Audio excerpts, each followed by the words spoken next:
Hello everyone, welcome back to my YouTube channel. तो काफ़ी दिनों के बाद आखिर मैंने ये बोला था आप लोगों से 1 तारीख से स्टार्ट हो गया, लेकिन ईद थी तो पूरे 3 दिन ईद मनाने में लग गए हम। और उसके बाद थोड़ी सी मेरी तबीयत ख़राब हो गई थी।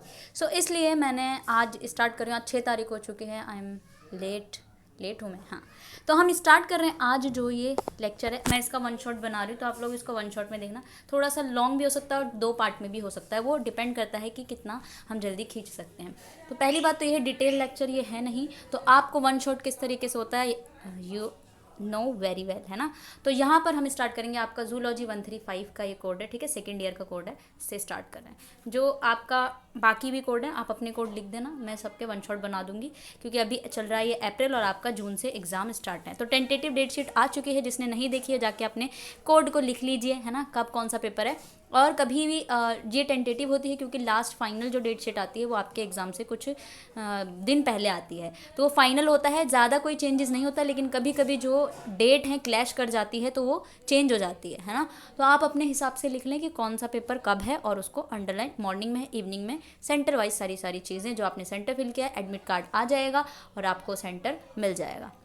सही है, तो चलिए हम स्टार्ट कर लेते हैं ये लेक्चर को, ठीक है। तो ये वन शॉट में यहाँ पे करा रही हूँ आपका जूलॉजी 135, जिसमें आप सभी लोग यूनिट नंबर 1 से देखेंगे, ठीक है। यूनिट नंबर 1 में आपको पढ़ना है न्यूट्रिशन एंड डाइजेशन, यानी आपकी पाचन क्रिया किस तरीके से होती है, क्या क्या न्यूट्रिशन चाहिए, आपका प्रोटीन किस तरीके से डाइजेस्ट होता है, आपका carbohydrate and fat and all, ठीक है। सारी चीज़ें हम पढ़ेंगे। तो सबसे पहले हम देख लेते हैं क्या क्या पढ़ना है। तो भाई ये वन शॉट है, तो यहाँ पे मैं बता देती हूँ बेसिकली है क्या। सबसे पहले आप न्यूट्रिशन देखोगे, किस किस चीज़ों से आपको न्यूट्रिशन मिल रहा है। प्रोटीन से, कार्बोहाइड्रेट से, लिपिड से, विटामिन से, minerals and trace elements. Trace elements ऐसे एलिमेंट्स होते हैं जो आपकी बॉडी को कुछ ही अमाउंट में चाहिए होते हैं। थोड़ा फास्ट करेंगे, क्योंकि आप 2x पे भी देखोगे तो और फास्ट हो जाएगा, है ना। थोड़ा फास्ट इसलिए कर रहे हैं क्योंकि ये वन शॉट है। उसके बाद आपको पढ़ना है वाटर, ठीक है। उसके बाद हम पढ़ेंगे फीडिंग मैकेनिज्म, किस तरीके से आप फीड करते हैं, राइट। फीडिंग मैकेनिज्म पढ़ोगे एनिमल्स में, ठीक है। डाइजेशन किस तरीके से हो रहा है, इंट्रासेलुलर डाइजेशन है, एक्स्ट्रा सेलुलर डाइजेशन है, इसमें एलिमेंट्री कैनाल आता है। एलिमेंट्री कैनाल इज योर मुंह से लेकर आपका एनस तक का part, that is your alimentary canal, ठीक है। उसके बाद डाइजेस्टिव एंजाइम, कौन कौन से एंजाइम्स है जो आपके डाइजेशन में हेल्प कर रहे हैं, ठीक है। तो डाइजेस्टिव एंजाइम होते हैं। बैकग्राउंड नॉइज को फेंकते हुए, जब भी मैं पढ़ाती हूँ तो कॉल आ जाती है, पता नहीं क्यों, ठीक है। अब यहाँ पे देखो फीडिंग मैकेनिज्म पढ़ेंगे, किस तरीके से डाइजेशन, मैंने आपको बता दिया कौन से एंजाइम है। प्रोटीलिटिक एंजाइम्स ऐसे एंजाइम्स होते हैं जो प्रोटीन्स को तोड़ते हैं, that is your proteolytic enzymes. फिर आप देखोगे कार्बोहाइड्रेट्स होते हैं जो कि कार्बोहाइड्रेट्स एंजाइम्स हैं। अगर एज लग जाता है तो वो एंजाइम बन जाते हैं। लाइपेज एंजाइम है जो फैट्स को तोड़ते हैं, ठीक है। फिर आप देखेंगे कि किस तरीके से गट लाइन को मेंटेन किया जाता है, और डाइजेशन इन एनिमल्स में क्या क्या कोऑर्डिनेशन है। इसके बाद थोड़ा बड़ा सा चैप्टर है, आप एब्जॉर्प्शन देखेंगे, किस तरीके से एब्जॉर्प्शन हो रहा है मोनोसेक्राइड्स का, अमीनो एसिड्स का, डाइपेप्टाइड्स, ट्राइपेप्टाइड्स का, लिपिड्स का किस तरीके से एब्जॉर्प्शन होता है। फिर मैमल्स में देखोगे डाइजेशन इन ऑरल कैविटी, यानी मुंह के अंदर किस तरीके से डाइजेशन हो रहा है। फिर स्टमक में कैसे डाइजेशन हो रहा है, कौन कौन से एंजाइम्स से आप यूज़ कर रहे हो डाइजेशन करने के लिए। फिर डाइजेशन एंड एब्जॉर्प्शन देखना है आपको स्मॉल इंटेस्टाइन में। लार्ज इंटेस्टाइन में देखोगे किस तरीके से एब्जॉर्प्शन हो रहा है। देन एनर्जी मेटाबॉलिज्म, फिर जाके आपका ये चैप्टर कंप्लीट होता है। तो थोड़ा सा ये लॉन्ग है, बाकी हम सारा देख लेंगे किस तरीके से उसको करना है। अब न्यूट्रिएंट्स जो होता है हमारी बॉडी में, ठीक है, क्यों चाहिए हमको न्यूट्रिएंट्स, ताकि हमारी बॉडी में एनर्जी मिले, ठीक है, और हम जिंदा रह सके। जो आपके न्यूट्रिएंट्स होते हैं वो आपको एक इस तरीके से एनवायरनमेंट प्रोवाइड करते हैं जिससे आपकी बॉडी को एनर्जी मिले, ठीक है। तो यहाँ पर हम देखेंगे अब कुछ ऐसे न्यूट्रिएंट्स होते हैं जो आपने पहले इन्वायरमेंटल स्टडीज़ में पढ़ा होगा। कुछ रॉ मटेरियल होते हैं, हमको क्यों चाहिए, हमें फूड के जरिए चाहिए। अब हमें फूड के थ्रू जो न्यूट्रिएंट्स मिल रहे हैं वो हमको एनर्जी प्रोवाइड कर रहे हैं। यही न्यूट्रिएंट्स जो होता है हमारी बॉडी को एनर्जी देते हैं। कोई भी स्पेसिफिक फूड होगा उससे हमें पता चलेगा कौन सा प्रोटीन मिल रहा है, कौन सा आपको मिनरल्स मिल रहे हैं। ये सारी चीज़ें आपकी बॉडी के लिए बहुत इंपॉर्टेंट होती हैं। अब यहाँ पे देखेंगे जहाँ पे एक ऐसा प्रोसेस जहाँ पे आप एनिमल्स जो होते हैं वो फूड को इंजेस्ट करते हैं, ठीक है, फूड को खाते हैं, जो आप खा रहे हो उसी को हम क्या बोलते हैं, उस प्रोसेस को हम फीडिंग कहते हैं, ठीक है। अब फीडिंग कई सारे टाइप के होते हैं, डाइवर्स मैकेनिज्म है, पूरा इतना बड़ा मैकेनिज्म है आपके ग्रुप ऑफ एनिमल्स में, बहुत ही बड़ा मैकेनिज्म जिसमें आप इंजेस्ट करते हो, ठीक है। प्लांट भी होते हैं वो भी करते हैं इंजेस्ट। अब क्या करते हो आप, जो एक कॉम्प्लेक्स मॉलिक्यूल खा रहे हो, ठीक है, एक कॉम्प्लेक्स मॉलिक्यूल खा रहे हो, उसको क्या करेंगे आपकी बॉडी इंजेस्ट करेगी, इंजेस्ट करने के बाद वो छोटे छोटे सब्सटेंस में उसको तोड़ देगी, एक सिंपल कंपाउंड में तोड़ देगी, वही प्रोसेस आपका डाइजेशन कहलाता है। उसके बाद आप देखेंगे डाइजेशन एंड एब्जॉर्प्शन जो होते हैं उसमें उनके बीच में जो होता है एक लिंक होता है, पहले डाइजेस्ट करोगे फिर एब्जॉर्ब करोगे, आप पानी वानी निकालोगे ना, एब्जॉर्ब करोगे, एब्जॉर्ब करने के बाद आपका वो बन जाएगा वही जो आप रोज सुबह सुबह निकालते हो, ठीक है, वही बन जाएगा, ठीक है, कहाँ पर फीकल मैटर बन जाएगा, कहाँ से निकालोगे, एनस से निकालोगे, सही है, सही है। तो थोड़ा सा यहाँ से आपका बन जाता है डाइजेशन। डाइजेशन क्या है, आपने कॉम्प्लेक्स सब्सटेंस कुछ खाना खाया, ठीक है, रोटी खाई, रोटी जो है आपकी बॉडी में जाएगी, उसको हम क्या बोलेंगे, कौन से मैकेनिज्म से, फीडिंग से, यानी आपने इंजेस्ट किया खाने को, जैसे इंजेस्ट करेंगे फिर आपकी बॉडी में जाके तोड़ेगा, एंजाइम के थ्रू तोड़ताड़ मचाएगा, मेटाबॉलिज्म होगा, उसके बाद वो तोड़ताड़ मचाएगा, वही मैकेनिज्म आपका डाइजेशन कहलाता है। I hope you understand. और जो भी एनर्जी का मेटाबॉलिज्म होगा आपकी बॉडी के अंदर ही होगा और एब्जॉर्प्शन भी होगा, उसके बाद फीकल मैटर बन जाएगा, जो आपकी बॉडी को नहीं चाहिए भाई उसको बाहर निकालो, है ना, और फिर आप सुबह सुबह जाके निकाल देंगे। चलिए नेक्स्ट पे चलते हैं। अब न्यूट्रिशन क्या है, जैसे हमने पढ़ा था कि एनिमल्स जितने भी होते हैं ना वो हेट्रोट्रॉप्स होते हैं। अब आपको पता होगा कि हेट्रोट्रॉप्स क्या होते हैं, व्हाट इज हेट्रोट्रॉप्स। हेट्रोट्रॉप्स वही होते हैं जो दूसरों पे डिपेंड करते हैं, भाई खुद से खाना ना बन पाए, ठीक है। अब आप बोलेंगे कि मैं तो खुद ही खाना बनाती हूँ, हैं खुद से बनाते हो, हैं, लेकिन आप ला कहाँ से, सोर्स क्या है, प्लांट से ला रहे हो, ठीक है, एनिमल से ला रहे हो, ये सोर्सेज हैं, तो इसीलिए आप अपना खाना खुद से नहीं बना रहे हैं, ठीक है, तो आप क्या है, हेट्रोट्रॉप्स हो गए। ऐसे ही आपके क्या होते हैं, एक ऑटोट्रॉप्स होते हैं। ऑटोट्रॉप्स क्या होते हैं, प्लांट्स अपना खाना खुद बनाते हैं, एनर्जी से बनाते हैं, सनलाइट से बनाते हैं, सारी चीज़ों से मिला करके बनाते हैं, तो ये ऑटोट्रॉप्स हो गए। तो हम क्या हैं, हेट्रोट्रॉप्स, सही है। तो अब देखो यहाँ पर हमने पढ़ा हेट्रोट्रॉप्स और ऑटोट्रॉप्स के बारे में, ठीक है। जितने भी प्रोटीन्स हैं, कार्बोहाइड्रेट्स हैं, सारे आपके क्या हैं, मिनरल्स, विटामिन्स हैं, ठीक है, सॉरी ये आपके न्यूट्रिएंट्स होते हैं, सॉरी फॉर दिस, ठीक है, जिसमें प्रोटीन्स हैं, कार्बोहाइड्रेट्स हैं, फैट्स हैं, मिनरल्स, सारे के सारे जितने भी एनिमल्स होते हैं उनको ये सारी ब्रॉड कैटेगरी ऑफ न्यूट्रिएंट चाहिए होते हैं और डिफरेंट अमाउंट में चाहिए होते हैं। हमको कितना चाहिए, हमको कार्बोहाइड्रेट फैट कितना चाहिए, हमें बेसिकली कम अमाउंट में चाहिए, प्रोटीन ज़्यादा अमाउंट में चाहिए, ठीक है, हमारी बॉडी को पानी ज़्यादा, वरना हमें डिहाइड्रेशन हो जाएगा। तो हमारी बॉडी के रिक्वायरमेंट के अकॉर्डिंग हमको ये सारे जो न्यूट्रिएंट्स हैं वो हमें चाहिए होते हैं, तो चाहिए, सही है। कुछ ऐसे न्यूट्रिएंट्स होते हैं जो एक फ्यूल की तरह काम करते हैं हमारी बॉडी में, ठीक है, बिल्डिंग ब्लॉक, हमारी बॉडी को क्या करते हैं, एक एनर्जी प्रोवाइड करते हैं, वो कौन है, कार्बोहाइड्रेट एंड फैट है, ठीक है, एनिमल्स के थ्रू प्रोटीन्स हो गए, मिनरल्स हो गए, विटामिन्स हो गए, ये भी हमें स्ट्रक्चरल एंड फंक्शनल सपोर्ट करते हैं, हमारी बॉडी को सपोर्ट करते हैं। प्रोटीन जो होता है कार्बोहाइड्रेट फैट से सारे के सारे फ्यूल ऑफ द बॉडी होते हैं, जो हमें इमरजेंसी के टाइम में आपको एनर्जी प्रोवाइड करेंगे। अब देखो हम फास्ट रखते हैं, ठीक है, हमारी बॉडी में कार्बोहाइड्रेट्स हैं, सारी चीज़ें प्रेजेंट है पहले से, हमने फास्ट रखा, पूरे दिन कुछ नहीं खाया। अब अगर हमारी बॉडी में कार्बोहाइड्रेट्स ये सारी चीज़ें नहीं होंगी तो हम फास्ट नहीं रख पाएंगे, ठीक है। तो आप नवरात्रि के फास्ट रख रहे हो, रमज़ान के फास्ट रख रहे हो, आपकी बॉडी में कार्बोहाइड्रेट सारे मिनरल्स पहले से, ये सारे न्यूट्रिएंट्स प्रेजेंट होते हैं जो कि आपकी बॉडी में वैसे मेटाबॉलिज्म करते रहते हैं, जिसके थ्रू आप भूखे रह सकते हैं, है ना, सही है। चलो उसके बाद क्या होता है, एनर्जी जब भी हमें चाहिए होता है, टाइम ऑफ इमरजेंसी चाहिए होता है, हमें एनर्जी प्रोवाइड करते हैं। आप एनर्जी जनरेट कैसे करते हो, जब आप खाना खाते हो, न्यूट्रिएंट्स को कैरी करते हो इंटरनल एक्सटर्नल एक्टिविटी के थ्रू, ठीक है, तो आपको वहाँ से एनर्जी प्रोवाइड होती है। जैसे आप इंटरनल एक्टिविटी करते हो, आपकी बॉडी को चाहिए, ब्रेन की फंक्शन के लिए चाहिए, ये सारी इंटरनल एक्टिविटीज़ हैं, ठीक है, ये सारी चीज़ आपके न्यूट्रिएंट्स आपको प्रोवाइड करा रही हैं। आप फंक्शन ऑफ ब्रेन, कुछ खाओगे नहीं तो दिमाग भी नहीं चलेगा, दिमाग नहीं चलेगा तो एग्जाम में क्या लिख के आओगे, सही है, दिमाग नहीं चलेगा तो फिर उसको प्रपोज कैसे करोगे, हैं, सही है, सही है। बीटिंग ऑफ द हार्ट नहीं धड़केगा तो हमें पता कैसे चलेगा कि वही है हमारा सच्ची मोहब्बत, सही है। ब्रीथिंग, सांसें होनी चाहिए, फूड का डाइजेशन होगा, excretory process is very important. अगर आपको सुबह सुबह एक्सक्रीशन नहीं हो रहा है, एक्सक्रीट नहीं कर पा रहे हो, तो वो भी प्रॉब्लम है, एक दिक्कत है, एक परेशानी है, सही है। चलो ये सारी चीज़ें हमें चाहिए हमारी बॉडी के फिजियोलॉजिकल रेगुलेशन करने के लिए, हमें इन्फेक्शन से लड़ने के लिए, हमारी लाइफ स्पैन को इंक्रीज़ करने के। खाओगे नहीं तो जियोगे नहीं तो ऊपर मोक्ष में पधारोगे, सही है। चलो अब हम हर एक क्या कहते हैं इसको, न्यूट्रिएंट्स के बारे में पढ़ेंगे। सबसे पहला है प्रोटीनवा। योर प्रोटीनवा इज़ नथिंग बट, प्रोटीन जो होते हैं वो बिल्डिंग फूड्स होते हैं, आपके बॉडी को क्या करते हैं, एनर्जी देते हैं। जैसे आप जाओगे जिम में तो आपको प्रोटीन खाने को कहते हैं, है ना, प्रोटीन पीने को कहते हैं। अब जिनको जो जिम जाते होंगे उनको पता होगा, हमको नहीं पता है, हम गरीब हैं, हम नहीं जाते, ठीक है। तो प्रोटीन्स जो होते हैं वो क्या होते हैं, बिल्डिंग फूड होता है, यूज्ड एज रॉ मटेरियल की तरह यूज़ किया जाता है एनिमल्स में, ताकि मसल्स बिल्ड करो, skin, blood, bones of their body, सारी की सारी। हमको कितना चाहिए होता है, आपको एक दिन में प्रोटीन चाहिए, बहुत ही अच्छा चाहिए, 20% ऑफ द टोटल बॉडी। मान लो आपका 40 kg का वेट है, सही है, तो उसमें से 20% आपकी प्रोटीन होनी चाहिए नॉर्मली। आपके वेट को, बॉडी वेट को बढ़ाएगा, रिपेयर करेगा टिश्यू को, ठीक है, और हमेशा डे एवरी डे आपकी सर्वाइवल को बढ़ाएगा, ठीक है। जितनी भी प्रोटीन्स हो उसमें कार्बन, हाइड्रोजन, ऑक्सीजन, नाइट्रोजन होती हैं। Smaller quantity of sulphur, phosphorus भी प्रेजेंट होते हैं आपके प्रोटीन्स में। प्रोटीन जो होता है अमीनो एसिड से बना होता है। यस, तो प्रोटीन का जो मोनोमर है वो क्या है? Amino acid.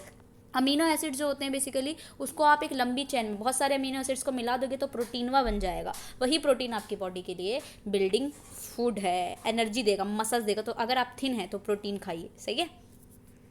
Okay, amino acid जो होते हैं सिंपल ऑर्गेनिक कंपाउंड होते हैं जिसको मोनोमर कह रहे हैं। यही मिल करके बना देते हैं पॉलीमर। पॉलीमर कौन है? Protein. Largely from the diet से आपको मिलता है। प्रोटीन जो होता है आपकी बॉडी को डाइट से मिलता है, और इन्फेक्शियस जो भी इन्फेक्शन है उससे लड़ने के लिए भी काम करता है आपका ये प्रोटीन। तो ये आपके प्रोटीन हो गए। अब यही अमीनो एसिड्स 20 डिफरेंट टाइप्स के अमीनो एसिड्स होते हैं जनरली, ठीक है। 20 डिफरेंट टाइप अमीनो एसिड से मिलकर के आपका प्रोटीन वा बनता है। ये हम नेक्स्ट चैप्टर में इसी कोड में पढ़ेंगे। कुछ अमीनो एसिड्स ऐसे होते हैं जो आपकी बॉडी में ही बनते हैं, उसको हम बोलते हैं नॉन असेंशियल अमीनो एसिड्स। समझ रहे हो?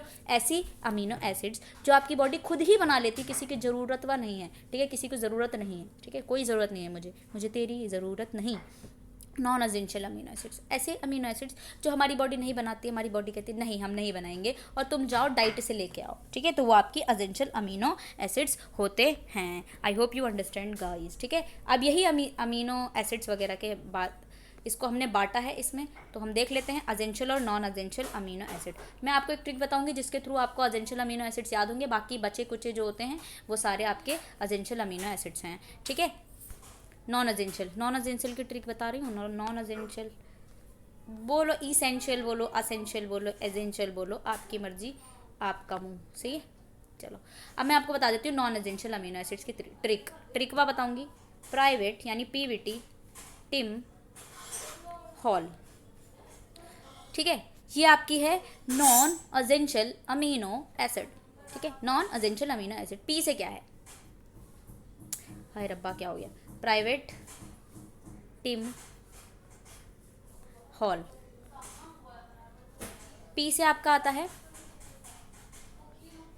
सही है। पी से देखो क्या आता है, पी से क्या हो रहा है यार, ये पी से आपका आता है, देखो फिर से लिखते हैं यार, फोनवा हमारा ख़राब हो गया है। देखो पी से आता है आपका फिनाइल एलेनिन, ठीक है, लिख लेंगे आ जाओ, मैं अभी आपको टेबल में दिखा दूंगी ना। फिनाइल एनेलिन। वी से आता है आपका वेलिन। टी से आता है आपका टायरोसिन, ठीक है। इस वाले टी से आता है आपका ट्राइप्टोफैन। एक बार आप लिख लीजिए, मेरा पेन ऐसे काम नहीं कर रहा है और ये हट जा रही है स्क्रीन, ठीक है। इस वाले से आएगा आइसोल्यूसिन। एम से आएगा आपका आइसोल्यूसिन। एम से क्या था, रुको मैं बताती हूँ। एम से भी एच से आएगा हिस्टिडीन, ए से आएगा आर्जिनिन, एल से आएगा ल्यूसिन, एल से एक और एल से आएगा लाइसिन। ये सारे के सारे आपके होते हैं essential amino, non essential amino acids. अब देखो यहाँ पे आपका देखो असेंशियल अमीनो एसिड्स, यहाँ से देखो मैंने आपको एक एल बताया था जिससे लाइसिन है, ह्यूमंस में lysine, tryptophan, phenylalanine, leucine, isoleucine, threonine, methionine. M से था मिथियोनिन, ठीक है, और वी से था वेलिन, और ए से था आर्जिनिन, एच से था हिस्टिडीन। ये सारे आपके असेंशियल अमीनो एसिड्स होते हैं और आपको बताने हैं नॉन असेंशियल। बाकी जितने बच्चे कुछ हैं वो सारे आपके नॉन असेंशियल अमीनो एसिड्स थे। तो जो मैंने आपको ट्रिक बताई थी वो किससे है? आपके असेंशियल अमीनो एसिड्स। ऐसे अमीनो एसिड जो आपकी बॉडी नहीं बनाती, असेंशियल है तो नहीं बना रही है, ठीक है, उल्टा है, नॉन असेंशियल है तो बना रही है, सही है। तो जो असेंशियल है उसकी ट्रिक है पीवीटी, टिम, हॉल, और इसमें आपको सारे यहाँ से कोड हो जाएंगे कौन कौन सा है। पी से फिनाइलएलेनिन, ठीक है, वी से वेलिन, ठीक है, टी से आपका ट्राइप्टोफैन, सही है। इस तरीके से आपका एक और टी से टायरोसिन, आई से आइसोल्यूसिन, एम से मिथियोनिन, ठीक है, हॉल से, एच से हिस्टिडीन, ए से आर्जिनिन, एल से ल्यूसिन, लाइसिन, सही है। तो ये आपका हो जाता है असेंशियल और नॉन असेंशियल अमीनो एसिड्स। ना एक सिंथेटिक एबिलिटी और सिंथेटिक डिसेबिलिटी क्या होता है? अब हमने देखा एनिमल्स जो होते हैं एक पर्टिकुलर अमीनो एसिड चाहिए होते हैं, उनके डिपेंड्स करता है उनकी सिंथेटिक एबिलिटी, यानी जो आपकी बॉडी को डाइट चाहिए वो आपकी एबिलिटी पे डिपेंड करता है कि कितनी आपकी बॉडी को चाहिए, तो वो आपकी सिंथेटिक एबिलिटी हो गए। कुछ ऐसे अमीनो एसिड्स होते हैं जो कि असेंशियल अमीनो एसिड्स के पास सिंथेटिक डिसेबिलिटी होती है, यानी कोई अमीनो एसिड्स आपको डाइट के थ्रू नहीं मिल पा रही, तो उसको सिंथेटिक डिसेबिलिटी कहते हैं। दैट इज योर एबिलिटी और disability of proteins and amino acids. अब हम बात करते हैं कार्बोहाइड्रेट्स। कार्बोहाइड्रेट आपका एक ऑर्गेनिक मॉलिक्यूल है जिसमें कार्बन है, हाइड्रोजन, ऑक्सीजन। देखो कार्बोहाइड्रेट, कार से क्या कार्बन, बो में जो ओ आ रहा है ऑक्सीजन, हाइड्रेट्स में आ रहा है हाइड्रोजन, इन सबसे मिल करके आपका बनता है कार्बोहाइड्रेट्स, और इनका बेसिकली रेशियो होता है 1:2:1। ये सारा आप नेक्स्ट चैप्टर में वॉल्यूम 2 के यूनिट 9 में पढ़ोगे। कार्बोहाइड्रेट्स जो होते हैं इसके अंदर आपके ग्लूकोज, शुगर्स, स्टार्च सब होते हैं। 55 to 70% आपको चाहिए होता है कार्बोहाइड्रेट से एनर्जी। जितने भी एनिमल्स हैं उनके पास हेक्सोस शुगर्स होती है। हेक्सोस शुगर किसे कहते हैं? ग्लूकोज को, फ्रक्टोज को, मैनोज को, गैलेक्टोज को, ये सारे इंटरचेंजेबल होते हैं, आपके सोर्स ऑफ एनर्जी को प्रोवाइड करते हैं, एनर्जी प्रोवाइड करने का काम करते हैं, ठीक है, आपके ग्रोथ को मेंटेन करते हैं, ये सारे के सारे होते हैं। अब इनके ही डिवाइड पे हमने इनके बेसिस पे कार्बोहाइड्रेट्स को आपके एनिमल बॉडी में बांटा है 3 टाइप में। एक होता है मोनोसेक्राइड, डाइसेक्राइड, पॉलीसेक्राइड, क्योंकि कार्बोहाइड्रेट्स में आपके सेक्राइड्स होती हैं यानी शुगर्स होती हैं। कार्बोहाइड्रेट्स आपके बेसिकली सेक्राइड्स हैं यानी शुगर है। सेक्राइड का मतलब क्या हो गया? शुगर्स हैं। अब जो होते हैं ये मोनोसेक्राइड्स, मोनोसेक्राइड्स ऐसे होते हैं जो कि सिंपल शुगर होते हैं, एक टाइप के कार्बोहाइड्रेट से बने, एक टाइप के सेक्राइड्स उसमें प्रेजेंट होंगे, 1 यूनिट ऑफ शुगर, तो उसको हम मोनोसेक्राइड्स कहेंगे। एग्जाम्पल के लिए क्या होता है? ग्लूकोज और फ्रक्टोज। ग्लूकोज और फ्रक्टोज आपके मोनोसेक्राइड्स होते हैं और इनका फंक्शंस क्या होता है? एनर्जी सोर्स, एनर्जी प्रोवाइड कराना, सारे के सारे ही एनर्जी प्रोवाइड करते हैं। फिर आता है डाइसेक्राइड्स, यानी 2 मॉलिक्यूल्स अगर जुड़ रहे हैं शुगर्स के तो उसको डाइसेक्राइड्स बोलेंगे, है ना। उसके अंदर कौन कौन से आते हैं? शुक्रोज, लैक्टोज एंड माल्टोज, ये भी एनर्जी सोर्स हैं, आपको एनर्जी प्रोवाइड कराते हैं। Then third one is polysaccharide. Polysaccharide mean different type, 2 और मोर शुगर्स के यूनिट अगर जुड़ जाते हैं तो उसको हम पॉलीसेक्राइड्स बोलते हैं। इसका एग्जाम्पल है ग्लाइकोजन, और ये स्टोरेज ऑफ ग्लूकोज की तरह काम करता है। तो यहाँ के टाइप्स ऑफ क्या हो गए? कार्बोहाइड्रेट्स। देन हम बात करते हैं लिपिड्स। लिपिड्स जो होते हैं कार्बोहाइड्रेट की तरह, लिपिड्स को भी हम फैट बोलते हैं। लिपोस का मतलब फैट होता है, इसके अंदर भी कार्बन, हाइड्रोजन, ऑक्सीजन होते हैं, but carbon to hydrogen ratio इसका 1:2 होता है, ठीक है। लिपिड जो होता है कार्बोहाइड्रेट से लेस ऑक्सीजन होती है इनके पास, लेकिन सेम रेशियो होता है कार्बन एटम का। सारी चीज़ें आप यूनिट 9 में पढ़ोगे। जितने भी टिश्यू हैं उनके पास लिपिड है, वो essential component of cell membrane होते हैं। अब सेल मेम्ब्रेन में आपके लिपिड होते हैं, तो लिपिड में जितने भी एनिमल टिश्यूज हैं वो सेल मेम्ब्रेन के कॉम्पोनेंट्स होते हैं। कई सारे लिपिड्स होते हैं जो हमारी बॉडी को चाहिए होते हैं, बहुत ज़्यादा इंपॉर्टेंट क्लास होती है। कौन सी होती है? Fatty acids, eicosanoids, glyceride, steroid, phospholipid and glycolipids. Lipid जो होते हैं हमारी बॉडी में एज अ फैट की तरह होता है टिश्यू के अंदर, जो हमारे डाइवर्स फंक्शन को, हमारे स्टीरॉइड हार्मोन की सिंथेसिस करने के लिए, हमारी बॉडी को बनाने के लिए इंपॉर्टेंट होते हैं, ठीक है। अब ये यहाँ पर हम देखते हैं फैटी एसिड्स के बारे में। कई सारे एनिमल्स होते हैं जो लिटिल डाइटरी फैट लेकर भी जिंदा रहते हैं। Protein as well as carbohydrates भी उनके पास बनते हैं। सिंथेटिक एबिलिटी जो होती है कई सारे एनिमल्स की, वो अलग अलग पे डिपेंड करती है। अब यहाँ पर हमारे पास होता है एक unsaturated fatty acid. Fatty acids को हमने बांटा है अनसैचुरेटेड फैटी एसिड्स और saturated fatty acids. Unsaturated fatty acids में हमारे कोलेस्ट्रॉल आते हैं। वर्टिब्रेट जो होते हैं कोलेस्ट्रॉल को बना लेते हैं। ह्यूमन के पास कोलेस्ट्रॉल होता है, हमारी बॉडी को हार्मफुल होगा डाइट के भी, बिकॉज ये मेजर एथ्रोक्लोरियोसिस, हार्डनिंग ऑफ आर्टरीज करता है। अगर आपकी बॉडी में कोलेस्ट्रॉल का एक्सेस हो जाए, यानी आपकी बॉडी में अगर कोलेस्ट्रॉल का लेवल बढ़ जाता है, तो आपकी जो बोन्स, आर्टरीज जो होती है, आर्टरीज क्या होती है? जहाँ से ब्लड आता है, ऑक्सीजनेटेड ब्लड आता है, वहाँ पे एथ्रोस्क्लेरोसिस हो जाता है, यानी कि आपकी आर्टरी जो होती हैं वो हार्ड हो जाती हैं। दूसरी तरफ अगर इंसेक्ट्स में ये नहीं बनते कोलेस्ट्रॉल, ठीक है, therefore it must be supplying their diet. तो इंसेक्ट्स में नहीं बनते तो उनको डाइट के थ्रू ही दिया जाता है, ठीक है। 3 फैटी एसिड्स होते हैं आपके, लिनोलिक, लिनोलिनिक और आर्किडोनिक एसिड्स। ये जो होते हैं हमारी बॉडी नहीं बना पाती है, सो इसीलिए हम इसको एसेंशियल फैटी एसिड्स बोलते हैं रेट्स के लिए, ठीक है। रेट में होता है कौन से? 3 के टाइप के, ठीक है। 3 टाइप के आपके पाए जाते हैं जो इनकी बॉडी नहीं बना पाती है, इनकी बॉडी नहीं बना पाती है, इसीलिए इसको एसेंशियल फैटी एसिड्स कहा जाता है। बाकी अमीनो एसिड्स और जो भी डाइटरी वाली चीज़ें हैं वो हमें नेक्स्ट चैप्टर में पढ़नी होगी। यहाँ पे बस इसका थोड़ा सा डिस्क्रिप्शन दिया हुआ है। नेक्स्ट बात करते हैं विटामिन। विटामिन जो होते हैं हमारे can not sustain healthy life. अगर वो डाइट में सिर्फ कार्बोहाइड्रेट, फैट एंड प्रोटीन खा रहे हैं तो उनकी ज़िंदगी नहीं हो सकती हेल्दी, तो इसीलिए विटामिन्स भी इंपॉर्टेंट है। तो हमें विटामिन्स एंड मिनरल्स भी चाहिए स्मॉल क्वांटिटी में, मिलीग्राम्स या माइक्रोग्राम्स में, ठीक है। ये ट्रेस अमाउंट में ही चाहिए होते हैं, पर चाहिए होते हैं। आपकी हेल्दी लाइफ के लिए सारे के सारे न्यूट्रिएंट्स ज़रूरी हैं। विटामिन्स जो होते हैं वो कोएंजाइम की तरह काम करते हैं, आपकी मेटाबॉलिक रिएक्शन को कराते हैं। Prolong deficiency of vitamin in the animal body result in various disease. अगर आपको डेफिशिएंसी हो गई विटामिन की, कि आप खा ही नहीं रहे हो विटामिन्स वाली, विटामिन्स एनरिच चीज़ें ही नहीं खा रहे हो, तो आपकी बॉडी को डेफिशिएंसी हो जाएगी। अगर डेफिशिएंसी हो रही है तो क्या होगा? डिसीज़ हो जाएगी, ठीक है। एसेंशियल विटामिन्स एंड मिनरल्स ऐसे होते हैं जो आपकी बॉडी नहीं बना पाती हैं, आइदर जो हमारी बॉडी को नहीं चाहिए, तो वो एसेंशियल हो गए। एसेंशियल का मतलब भी यही है जो हमारी बॉडी ना बना पाए। अब विटामिन को हमने क्लासीफाई किया है, एक लिपिड और एक फैट सॉल्युबल। वाटर सॉल्युबल बोल सकते हो, दूसरे को क्या बोल सकते हो? फैट सॉल्युबल बोल सकते हो। अब यहाँ पे आप देख सकते हो कौन से वाटर सॉल्युबल हैं, कौन से फैट सॉल्युबल हो रहे हैं, ओके। आओ हम सबसे पहले देखेंगे आपके फैट सॉल्युबल विटामिन, या तो हम इसको लिपिड सॉल्युबल भी बोल सकते हैं, फैट सॉल्युबल। इसमें आपका विटामिन ए डी ई के आता है, ठीक है, विटामिन ए डी ई के, ये आपके फैट सॉल्युबल या लिपिड सॉल्युबल होते हैं। अब देखो सबसे पहले सबके बारे में देखेंगे और डेफिशिएंसी से क्या हो रहा है वो भी हम देखेंगे।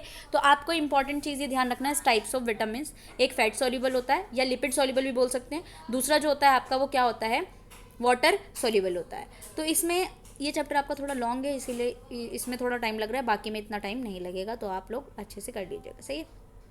विटामिन ए को हम बोलते हैं रेटिनॉल, ठीक है, रेटिनॉल बोलते हैं। इसमें क्या होता है, कंपोनेंट ऑफ विजुअल पिगमेंट्स होते हैं जो आपके एपिथेलियल टिश्यू को और इम्यून सिस्टम को सपोर्ट करने का काम करते हैं। अगर इसकी डेफिशिएंसी हो जाती है तो स्किन डिसऑर्डर हो जाता है, नाइट ब्लाइंडनेस हो जाती है, हम इसको जीरोप्थेल्मिया भी बोलते हैं, ठीक है, यानी कॉर्निया ड्राई हो जाती है, तो जिसकी वजह से आपको दिखना बंद हो जाता है, ठीक है, नाइट में। बर्ड्स में क्या हो जाता है, हॉर्सनेस डिसीज हो जाता है। विटामिन डी जो होता है वो आपके एब्जॉर्प्शन में काम करते हैं, कैल्शियम एंड फॉस्फोरस का मेटाबॉलिज्म करते हैं। अगर इसकी डेफिशिएंसी हो जाती है तो आपकी बोन्स में डिसीज हो जाते हैं, जिसको हम रिकेट्स बोलते हैं, ठीक है। विटामिन ई को हम टोकोफेरोल भी बोलते हैं, ये डैमेज सेल को प्रिवेंट करता है। विटामिन ए का ब्रेक डाउन करता है, एंटीऑक्सीडेंट की तरह काम करता है। अगर आपकी बॉडी में नहीं है ये तो इससे आपको स्टेरिलिटी हो सकती है, रेट्स में स्टेरिलिटी हो जाती है, मेल फाउल्स डिसीज हो जाता है। विटामिन के जो होता है इसको हम फाइनोल्किनेन बोलते हैं, ठीक है, फाइलोकिनोन। ये एसेंशियल होता है प्रोथ्रोम्बिन सिंथेसिस के लिए, जब आपकी ब्लड क्लोटिंग होती है वहाँ पे ये बहुत ही ज़्यादा इंपॉर्टेंट होता है। अगर ये नहीं हो रहा तो आपका ब्लड क्लोट नहीं होगा और आपकी ब्लड ब्लीडिंग ज़्यादा होगा। अगर आपको चोट लग जाती है तो ब्लड बहुत ज़्यादा रिलीज होगा, अगर आपकी बॉडी में विटामिन के नहीं है तो ये आपके कितने हो गए, वाटर सॉल्युबल नहीं बल्कि फैट सॉल्युबल विटामिन या lipid soluble vitamin, done. Then उसके बाद चलते हैं वाटर सॉल्युबल विटामिन में हमारे आते हैं विटामिन बी। विटामिन बी के बहुत सारे, और विटामिन सी। विटामिन बी के बहुत सारे टाइप है। बी वन आपका थियामिन। ह्यूमंस में कोएंजाइम होते हैं, कई सारे फंक्शन करते हैं CO2 को रिमूव करने के लिए, वो विटामिन बी1 का काम है, ठीक है। क्या है, बी वन का नाम क्या है, थियामिन। अगर इसकी डेफिशिएंसी हो जाएगी तो आपको बेरी हो जाएगा। विटामिन बी2 राइबोफ्लेविन बोलते हैं। ह्यूमंस में ये जो होता है कोएंजाइम FAD का होता है, FMN। ये FAD FMN आपने पढ़ा होगा जब आप प्लांट फिजियो पढ़ रहे होंगे। अगर इसकी कमी हो जाती है तो आपकी बॉडी में इन्फ्लामेशन होता है, आपका येलो लिवर हो जाता है, डिसीज सारी चीज़ें हो जाती हैं, ठीक है, पैरालिसिस भी हो सकता है। Vitamin B3 is your nicotinic acid. ये आपका कंपोनेंट ऑफ कोएंजाइम होता है। ह्यूमंस में ये मेंटल डिस्टर्बेंस कर देता है अगर इसकी कमी हो जाती है तो। बी5 को हम पैटोथेनिक बोलते हैं, ये आपका कोएंजाइम ए का। विटामिन बी5 की डेफिशिएंसी रेयर होती है, इंसोम्निया होता है, आपको फटीग हो जाता है, फटीग नहीं फैटिक हो जाता है, आपके बोन्स में दर्द, आपकी मसल में दर्द, डिप्रेशन का शिकार हो जाता है। बी5 लेना ज़रूरी है अगर आपको डिप्रेशन से बचना है। देन विटामिन सी नहीं है, विटामिन बी6। विटामिन बी6 इज पायरिडॉक्सिन। ये आपका अमीनो एसिड मेटाबॉलिज्म का कोएंजाइम होता है। अगर बॉडी में ये नहीं है तो आपका एनीमिया हो जाएगा, खून की कमी हो जाएगी, और मस्कुलर ट्विचिंग हो जाएगी, epithelial change in humans and pigs in dogs, anaemia हो जाएगा, पैरालिसिस हो जाएगा, ठीक है, ये सारी चीज़ होती है। बी7 विटामिन बी7 बाइटिन होता है, coenzyme in synthesis of fat, glycogen and amino acids. अगर नहीं है बॉडी में तो स्केलिस की इन्फ्लामेशन हो जाएगा, न्यूरोमस्कुलर डिसऑर्डर हो जाएगा। Vitamin B nine is your folic acid, growth and formation blood cells के लिए इंपॉर्टेंट होता है। अगर नहीं है तो आपका एनीमिया हो जाएगा, ठीक है, हीमोरेज हो जाएगा किडनी में, ठीक है, ये सारी चीज़ें होती हैं। बी12 में होता है cyanocobalamin, growth of formation of blood cells. अगर ये नहीं है तो आपको परनीशियस एनीमिया हो जाएगा। एक पॉइंट बता रही हूँ आपको, बहुत इंपॉर्टेंट, एक पॉइंट भी लिख सकते हो। Vitamin C is ascorbic acid, ये कोलाजन सिंथेसिस में होता है। अगर विटामिन सी नहीं है तो आपको क्या होगा, स्कर्वी डिसीज हो जाएगा, ठीक है, क्या होगा, स्कर्वी हो जाती है, यानी स्किन एंड टीथ में डिजनरेशन हो जाएगा, जिससे हील नहीं कर पाओगे, कभी भी दर्द को महसूस नहीं कर पाओगे, ठीक है। तो ये सारे विटामिन हो गए। Then minerals and trace elements, ऐसे एनिमल्स जो आपको थोड़ा सा ही चाहिए बिल्कुल ही, तो आपके मिनरल्स एंड ट्रेस एनिमल्स होते हैं। हमारे में मिनरल्स एंड एनिमल्स होना ज़रूरी है। मिनरल्स जो होते हैं आपके इनऑर्गेनिक सब्सटेंस होते हैं, वो एलिमेंट्स जो होते हैं वो आपकी बॉडी नहीं बना पाती, आपको डाइट के थ्रू भी नहीं मिलता है। स्मॉल अमाउंट ऑफ डाइवर्सिफिकेशन, यानी अलग अलग बॉडी ऑफ चाहिए होता है। आपकी बॉडी को डाइट के थ्रू मिल सकता है या फिर आपको खाना, या फिर नहीं। अब ये जो होते हैं मिनरल्स आपके एक मैक्रोन्यूट्रिएंट्स होते हैं जो आपको लार्ज अमाउंट में चाहिए होते हैं। मैक्रोन्यूट्रिएंट्स जो होते हैं वो आपके, अब ये मिनरल्स जो होते हैं मैक्रोन्यूट्रिएंट्स होते हैं आपके, जो आपको बॉडी को लार्ज अमाउंट में चाहिए होते हैं, वो उसको हम मैक्रोन्यूट्रिएंट्स बोलते हैं। इसका एक ट्रिक है चॉन, PSKCM। सी से carbon, hydrogen, oxygen, nitrogen, phosphorus, sulphur, potassium, calcium, magnesium, ये सारे आपके लार्ज अमाउंट में चाहिए, बाकी बचे हुए आपके स्मॉल अमाउंट में। एक होता है एसेंशियल माइक्रोन्यूट्रिएंट जो आपकी बॉडी नहीं बना पाती है, ठीक है। ये जो आपके नीचे लगे हुए ये सारे माइक्रोन्यूट्रिएंट्स हैं, जितने बचे कुछ हैं आपके, copper, iron, zinc, chromium, cobalt, iodine, molybdenum, selenium, ये सारे आपके क्या हो गए, माइक्रो न्यूट्रेंट हो गए, ठीक है। तो ये ऐसे होते हैं मैक्रो और माइक्रो न्यूट्रेंट। देन उसके बाद पानी। पानी आपका most important constituent of all living tissue. पानी है तो जीवन है। आपकी स्किन को ग्लो करना है, अगर ऐसे ग्लोइंग स्किन रखनी है तो आपको पानी ज़्यादा से ज़्यादा पीना है, बहुत इंपॉर्टेंट है आपकी बॉडी में। अगर पानी नहीं है तो आपको डिहाइड्रेशन हो जाता है। तो रोज़ पानी पियो, खाने के साथ पियो, पानी के साथ पियो, बिना फालतू का पियो, ठीक है। तो पीते रहो, तो ये आपका पानी हो जाता है। This is all about your mineral nutrition. अब हम देखेंगे किस तरीके से फीडिंग करते हो आप, ठीक है।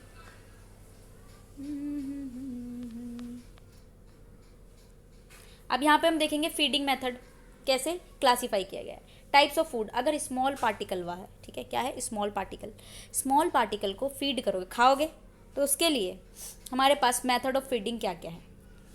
सारे एनिमल्स का अलग अलग मुंह है, ठीक है। किसी का मुंह ऊपर है, नीचे है, दाएं है, बाएं है ना, ऐसा मुंह नहीं, बल्कि अलग फीडिंग करने की चीज़ होती है। सबसे पहले हम देखते हैं कि जिनके पास डाइजेस्टिव वैक्यूल्स होते हैं, अगर छोटे पार्टिकल है उसको डाइजेस्ट करने के लिए उनके पास वैक्यूल्स है। कौन है वो? अमीबा, रेडियोलेरियंस। अमीबा के पास एक वैक्यूल होता है जिसके थ्रू वो खाना खाते हैं, ठीक है। तो एनिमल्स में कौन कौन सा है? डाइजेस्टिव वैक्यूल का कौन यूज़ कर रहा है? अमीबा। अमीबा खाना कैसे खाएगा? वैक्यूल्स के थ्रू। तो वो डाइजेस्ट करेगा खाने को, खाना आएगा। मानोगे ये अमीबा है, ये अमीबा का मुंह है, यहाँ खाना आएगा, अमीबा आएगा, चिन चिन चिन टरा, और यहाँ से खाएगा और चला जाएगा, ठीक है। तो वैक्यूल्स हैं इनके पास। नेक्स्ट चीज़ है यूज़ ऑफ सीलिया। सीलिया को कौन यूज़ करते हैं? जिनके पास सीलिएट्स होते हैं। कौन है? पैरामीशियम हो गया, स्पॉन्जेस हो गया, टेडपोल्स हो गए, इनके पास सीलिया होता है। इन सीलिया के थ्रू ये ट्रैप करते हैं अपने फूड को। Mucus traps. म्यूकस किसके पास होता है? गैस्ट्रोपोड्स और ट्यूनिकेट्स के पास। सारे एनिमल्स हैं, एनिमल किंगडम पढ़कर आए हैं अगर आप लोग जूलॉजी 131 में, ठीक है। तो आपको पता होगा ट्यूनिकेट्स क्या होते हैं, गैस्ट्रोपोड्स क्या होते हैं, पैरामीशियम क्या है, सारे एनिमल्स किंगडम के नाम हैं। टेंटिकल्स होते हैं, यानी जिनके पास ऐसे खोपड़ी के ऊपर ना ऐसे एंटीना टाइप के लगे होते हैं, उसको टेंटिकल्स बोलते हैं। तो जो सी कुकुम्बर्स होते हैं, सी कुकुम्बर्स हैं आपके, उनके पास वो टेंटिकल है, उससे वो आता है और खाने को ऐसे पकड़ता है और खा जाता है, ठीक है। फिल्टर फीडिंग, यानी फीडिंग के लिए फिल्टर्स होते हैं इनके पास, ठीक है। फिल्टर वही जो हम लगाते हैं ना फोटो में, है ना, हम घिबली जिबली इमेज बनाते हैं, तो इनके पास फिल्टर फीडिंग होता है। Annelid mollusca, small crustacean, flamingos, petrels, birds, baleen whales, ये सारे के सारे इनके पास फिल्टर फीडिंग होती है। ये छोटे छोटे पार्टिकल्स को खाने का काम करते हैं। अगर लार्ज फूड मासेज हैं, ठीक है, लार्ज फूड, उनको कैसे खाते हैं? इनएक्टिव मासेज को खाने के लिए डेट्रिटस फीडर्स अर्थवॉर्म होते हैं। अर्थवॉर्म जो होते हैं बेसिकली लार्ज फूड मासेज को खाते हैं, ऐसे कुचुड़ कुचुड़ खाते रहते हैं। बहुत सारा ऐसा खाना होगा, आएगा अर्थवॉर्म, कुचुड़ कुचुड़ करके सारा खा जाएगा, ठीक है। च्युइंग बोरिंग, च्युइंग करने का काम कौन करते हैं? एकदम चबा चबा के कौन खाता है? Sea urchin, snails, insects, vertebrates. Capture और स्वेलिंग ऑफ प्रे, पहले पकड़ेगा उसके बाद निगल जाएगा। कौन है ये? Coelenterate, fishes, snakes, birds, bat. Snake होता है, कैसे खाता है? आएगा, पकड़ेगा खाने को और निगल जाएगा, ठीक है। बर्ड्स, सिलेंट्रेट, फिशेज भी ऐसी कर रही है। Chewing and swelling, mammals, mammal भी क्या करते हैं? च्युइंग, ऐसे खाना लोगे, चबाओगे, फिर निगलोगे, है ना। तो हम भी क्या हैं? च्युइंग एंड स्वेलोइंग टाइप का खाना खाते हैं, ठीक है। फ्लूइड और सॉफ्ट टिश्यू, अब जो पीते हैं सक करके, है ना, ऐसे सक करते हैं, ऐसे चूस चूस के पीते हैं, ठीक है। तो कौन है? Sucking plant SAP, nectar. अब ऐसे होते हैं जो प्लांट के सैप को, यानी जो नेक्टर लगे हुए होते हैं, ठीक है, जो शहद लगा, शहद इज नेक्टर, जो चूसते हैं, कौन है? बीज, ह्यूमिंग बर्ड्स, अफाइट्स। अब मधुमक्खी आएगी, प्लांट के ऊपर बैठेगी और उसका रस चूस ही लेगी, ठीक है। तो सकिंग टाइप का कौन है? इसमें फ्लूइड सॉफ्ट टिश्यूज है। इंजेक्शन ऑफ ब्लड, ब्लड को कौन पी रहा है? ये इनका ही टिक्स हो गए। लाइस, इंसेक्ट्स, वैम्पायर, लीचेस, सो खून पी जाते हैं। सकिंग मिल्क और सिमिलर सिक्रीशन, मिल्क सक करने का काम कौन है? यंग मैमल्स करते हैं, बर्ड्स करते हैं, इसे सक करते हैं, ठीक है। एक्सटर्नल डाइजेशन कौन करता है? स्पाइडर्स करते हैं। और उसके बाद न्यूट्रिएंट मॉलिक्यूल जो होते हैं अपटेक करते हैं इंटेगुमेंट से। उसके बाद होस्ट मीडियम जो होता है उस तरीके से आपका टैपवॉर्म और पैरासाइट्स होते हैं। डिजॉल्व ऑर्गेनिक सॉल्यूशन को कौन खाते हैं? डाइल्यूट सॉल्यूशन से उसको पीते हैं, वो कौन है? Aquatic invertebrate. सिम्बायोटिक सप्लाई कौन करते हैं? इंट्रासेलुलर डाइजेशन एल्गी के साथ स्पॉन्जेस, हाइडर्स, ठीक है, फ्लैट वॉर्म्स, क्लैम्स, इस तरीके से खाना खाते हैं। तो आपको फीडिंग समझ में आया होगा। I hope you understand guys किस तरीके से हम खाना खाते हैं। स्मॉल पार्टिकल्स को कैसे खाते हैं, हम कैसे खाते हैं? पहले चबाएंगे, उसके बाद निगलेंगे, है ना। तो ये हमारा कैसा हो गया? चूइंग एंड स्वेलोइंग टाइप का फीडिंग करते हैं हम, सही है। तो इस तरीके से कौन सा एनिमल किस तरीके से करता है, तो ये इस टेबल में बताया हुआ है। ये table is important for you. अब हम करेंगे डाइजेशन इन एनिमल्स। एनिमल्स में डाइजेशन कैसे होता है? सबसे पहली चीज़, आप कैसे डाइजेशन कर रहे हो, हम प्रोसेस देखेंगे। यहाँ पे आपके पास खाना है, खाने को क्या करोगे आप, निगलोगे, इंजेस्ट करोगे, फिर क्या होगा, the process by which food is converted into substance that can be absorb assimilated by the body. यानी ऐसा प्रोसेस जिसमें आप फूड को एक छोटे छोटे सब्सटेंस में तोड़ोगे, उसके बाद वो डाइजेस्ट होगा, डाइजेस्ट होने के बाद एब्जॉर्ब होगा, यानी एब्जॉर्ब हो जाएगा आपकी बॉडी में, जैसे जहाँ जहाँ चाहिए वहाँ पहुँच जाएगा, तो वो क्या हो गया, डाइजेशन हो गया। डाइजेशन आपका एक मैकेनिकल और केमिकल ब्रेकडाउन होता है फूड का न्यूट्रिएंट्स में तोड़ने का, केमिकल और दूसरा मैकेनिकल क्यों से आप चक्की चला रहे हो, ठीक है, चक्की कैसे चला रहे हो, चबा चबा के चक्की चला रहे हो, पेरिस्टल्टिक मूवमेंट होता है आपकी बॉडी में, जैसे आप निकलोगे उसमें मूवमेंट होगा गले में जाके, ठीक है, इसोफेगस में होएगा, ठीक है। थोड़ा थोड़ा हम फन कर देते हैं ताकि आप को बोरिंग ना लगे, सही है। इसोफेगस में आपने निगला खाना, ठीक है, इसोफेगस में क्या होगा, चक्की चलेगी, इसीलिए मैकेनिकल बोल रहे हैं हम इसको। उसके बाद क्या होगा, केमिकल क्यों, क्योंकि यहाँ पे एंजाइम्स भी वर्क कर रहे हैं, इसीलिए केमिकल ब्रेकडाउन होता है। अब खाने को चबाए हैं आप, और चबाने के बाद आपने उसको चकड़क चकड़क करके चक्की चला दिया, उसके बाद आपकी बॉडी में जाएगा, इसीलिए वो मैकेनिकल होगा, ब्रेकडाउन हो जाएगा। 4 मेन मैक्रोमोलिक्यूल्स होते हैं आपके फूड में, कौन कौन से, न्यूक्लिक एसिड्स होते हैं, प्रोटीन्स होते हैं, कार्बोहाइड्रेट्स एंड फैट्स होते हैं, सारे मिला करके यही चारों चीज़ बहुत इंपॉर्टेंट मेजर कॉम्पोनेंट है, सही है। अब हम क्या करेंगे, इसको इसके बाद इंजेस्ट कर लिए हैं आपके पास ये चारों मैक्रोमोलिक्यूल्स आ गए हैं। अब इसमें से आपने तोड़ा, इनको स्मॉलर मॉलिक्यूल में तोड़ दिया, न्यूक्लिक एसिड को न्यूक्लियोटाइड में तोड़ दिया, प्रोटीन्स को अमीनो एसिड्स में तोड़ दिया, क्यों, क्योंकि मोनोमर कौन है प्रोटीन का, अमीनो एसिड, कार्बोहाइड्रेट का कौन है, सिंपल शुगर, तो हमने कार्बोहाइड्रेट्स को सिंपल शुगर, फैट्स को फैटी एसिड्स में तोड़ा, सबको तोड़ दिया छोटे छोटे पार्टिकल्स में। अब क्या करेंगे, अब ये एब्जॉर्ब होंगे, vitamins, minerals, water also excreted from during digestion, और जो भी बचा कुचा चीज़ है, गंदी पंदर चीज़, वो आपकी चली जाएगी आउट ऑफ द सेल। वो कहाँ से निकालोगे, एनस से। कब निकालोगे, सुबह सुबह, ठीक है, दिन में भी निकाल सकते हो। चलिए, तो जोक्स अपार्ट, अब हम करेंगे नेक्स्ट चीज़। जब डाइजेशन होता है विद इन द सेल, ठीक है, अगर डाइजेशन सेल के अंदर हो रहा है तो उसको मैं इंट्रा सेलुलर डाइजेशन कहूँगी, आउट ऑफ द बॉडी हो रहा है तो एक्स्ट्रा सेलुलर डाइजेशन कहूँगी। अब हम यहाँ पे डाइजेशन में पढ़ेंगे इंट्रा सेलुलर और एक्स्ट्रा सेलुलर डाइजेशन। तो काफ़ी टाइम लग रहा है इस चैप्टर में यार, थोड़ा सा बड़ा चैप्टर है, मैं इसको अच्छे समझा रही ताकि आगे आपको सारी चीज़ें पता होंगी, है ना। कुछ ऐसे चीज़ें हैं, कुछ ऐसे एनिमल्स हैं, ऐसे ऑर्गेनिज्म हैं जो इंट्रा सेलुलर डाइजेशन करते हैं, वो आपके प्रोटिस्टा में आते हैं, ठीक है। कौन है, प्रोटिस्टा, प्रोटिस्टियोरिया स्पॉन्जिस। यूनिसेलुलर प्रोटिस्ट होते हैं जिनके पास सेपरेट एलिमेंट्री कैनाल नहीं होता है, तो इनका डाइजेशन जो होता है एक सिंगल सेल बॉडी से ही हो जाता है। कुछ ऐसे प्रोटिस्ट हैं, अमीबा होते हैं, अपना फूड पार्टिकल्स को खाएंगे भाई, और उसके बाद बॉडी सरफेस तक ले जाएंगे।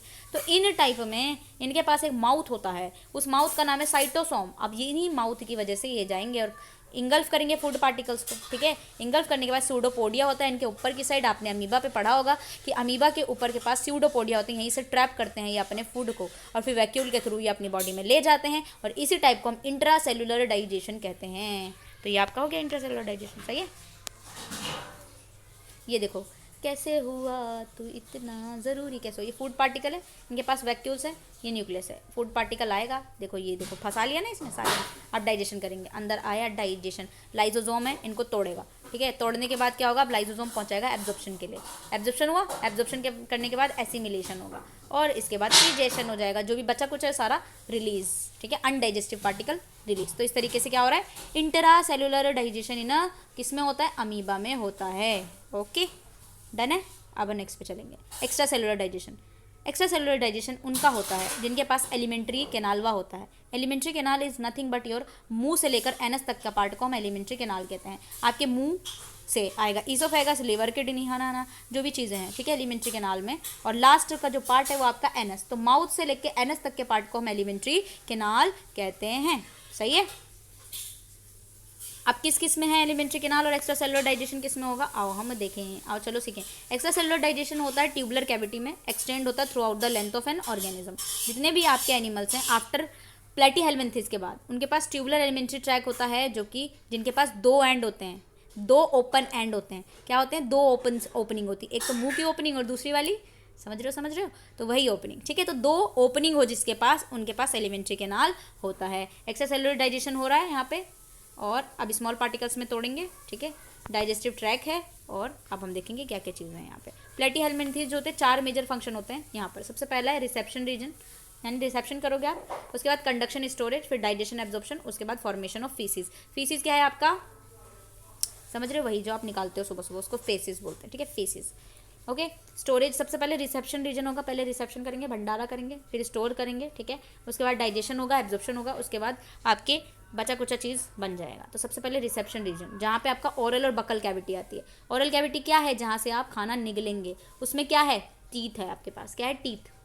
क्या फंक्शन है टीथ का, मेस्टिकेशन ऑफ फूड, चबाना ऑफ द फूड, ठीक है। फूड को चबाने का काम कौन कर रहा है, टीथ। कहाँ पर प्रेजेंट है, ओरल कैविटी या बकल कैविटी। ये आपका कौन सा रीजन है, रिसेप्शन रीजन।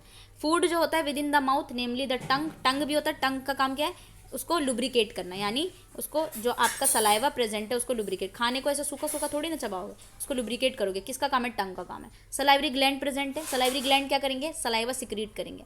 म्यूकस होगा और फिर आपके पास जो भी खाना उसको लुब्रिकेट करेगा, जो भी आपने खाना खाया है।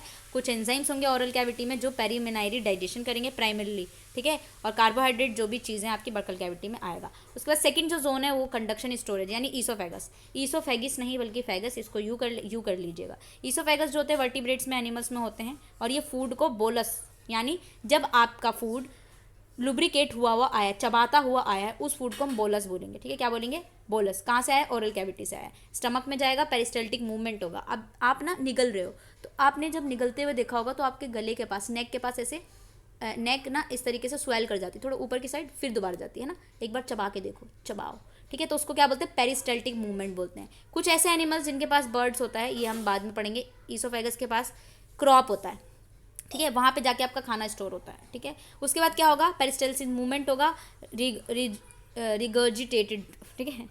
उसके बाद क्या होगा, अब आगे बढ़ेगा, ठीक है। चलो आगे बढ़ेंगे। अब क्या होगा, डाइजेशन होगा। डाइजेशन कहाँ पे होता है, where is the part of digestion and absorption take place, original path is your small intestine. अब क्या होगा, थर्ड रीजन, एंजाइम ने रिड्यूस किया फूड को और एब्जॉर्ब किया बाय बॉडी ऑर्गेनिज्म। फूड जो है डाइजेस्ट होगा, फिर एब्जॉर्ब होगा, एब्जॉर्ब करने के बाद आपके ब्लड स्ट्रीम में जाएगा और कई सारे पार्ट तक पहुंच जाएगा। एब्जॉर्प्शन जो होगा स्मॉल इंटेस्टाइन में होगा और खत्म, टाटा बाय होगा। अब कंडक्शन किस तरीके से हो रहा है, ये आपका सलाइवरी ग्लैंड है। यहाँ पे क्या है, salivary gland. Salivary gland pair में होती है, सही है। कहाँ पर है, माउथवा में। ये माउथवा है, ये सलाइवरी ग्लैंड है, ठीक है। अब यहाँ पे एसोफेगस है आपकी मुंडी, सॉरी मुंडी नहीं, गर्दन। वहाँ से जाएगा कहाँ पे, पेट में जाएगा, स्टमक में। वर्टिब्रेट्स में स्टमक है, क्रॉप, और क्रॉप बोलते हैं हम स्टमक को, किसमें, इंसेक्ट्स और बर्ड में। फिर गिजार्ड जो होता है बर्ड्स में होता है, प्रोवेंटिकुलस इंसेक्ट्स में होता है। स्मॉल इंटेस्टाइन वर्टिब्रेट में होता है, मिडगट इंसेक्ट्स में होता है। Large intestine hind gut insects में होता है। उसके बाद ये सीकम वगैरह प्रेजेंट होते हैं ये आपके, ठीक है। और बी वाला देखो, लीवर है, स्मॉल इंटेस्टाइन है, यहाँ पे एब्जॉर्प्शन होगा, और लार्ज इंटेस्टाइन में एब्जॉर्ब हो गया, स्मॉल इंटेस्टाइन में डाइजेशन हो गया, रेक्टम में आएगा, स्टोर हो जाएगा जो खाना है, बचा कुचा एनएस के थ्रू बाहर हो जाएगा। तो ये आपका डायग्राम है। तो जो भी चीज़ें हैं आपका डायग्राम के थ्रू आप कर सकते हैं। रिमेनिंग अनएब्जॉर्ब मटेरियल जो होगा वो फाइनल सेक्शन एलिमेंट्री कैनाल में जाएगा, फर्दर वो एक्सेस ऑफ वाटर लाएगा, वहाँ से पानी निकलेगा, फीसिस बन जाएगा, फीसिस बनने के बाद वो बाहर हो जाएगा। सही है, I hope you understand. Enzymes किस तरीके से काम कर रहे हैं, अब हमें ये पढ़ना है। अब हमें पढ़ना है डाइजेस्टिव एंजाइम्स इन एनिमल्स। किस तरीके से, कौन से एंजाइम्स है जो आपके डाइजेस्टिव एंजाइम है, ठीक है। यहाँ पे देखो 4 मेजर ग्रुप है। सबसे पहला प्रोटीएज, कार्बोहाइड्रेट, लाइपेज, न्यूक्लियस। सबसे पहला प्रोटीएज क्या है, जो कि पेप्टाइड्स को हाइड्रोलाइज करता है, यानी पेप्टाइड्स को तोड़ेगा, किसमें, प्रोटीन्स में। कार्बोहाइड्रेट्स क्या करेगा, ग्लाइकोसिडिक बॉन्ड तोड़ेगा कार्बोहाइड्रेट में। लाइपेजेस क्या करेगा, हाइड्रोलाइज करेगा एस्टर बॉन्ड को फैट्स में।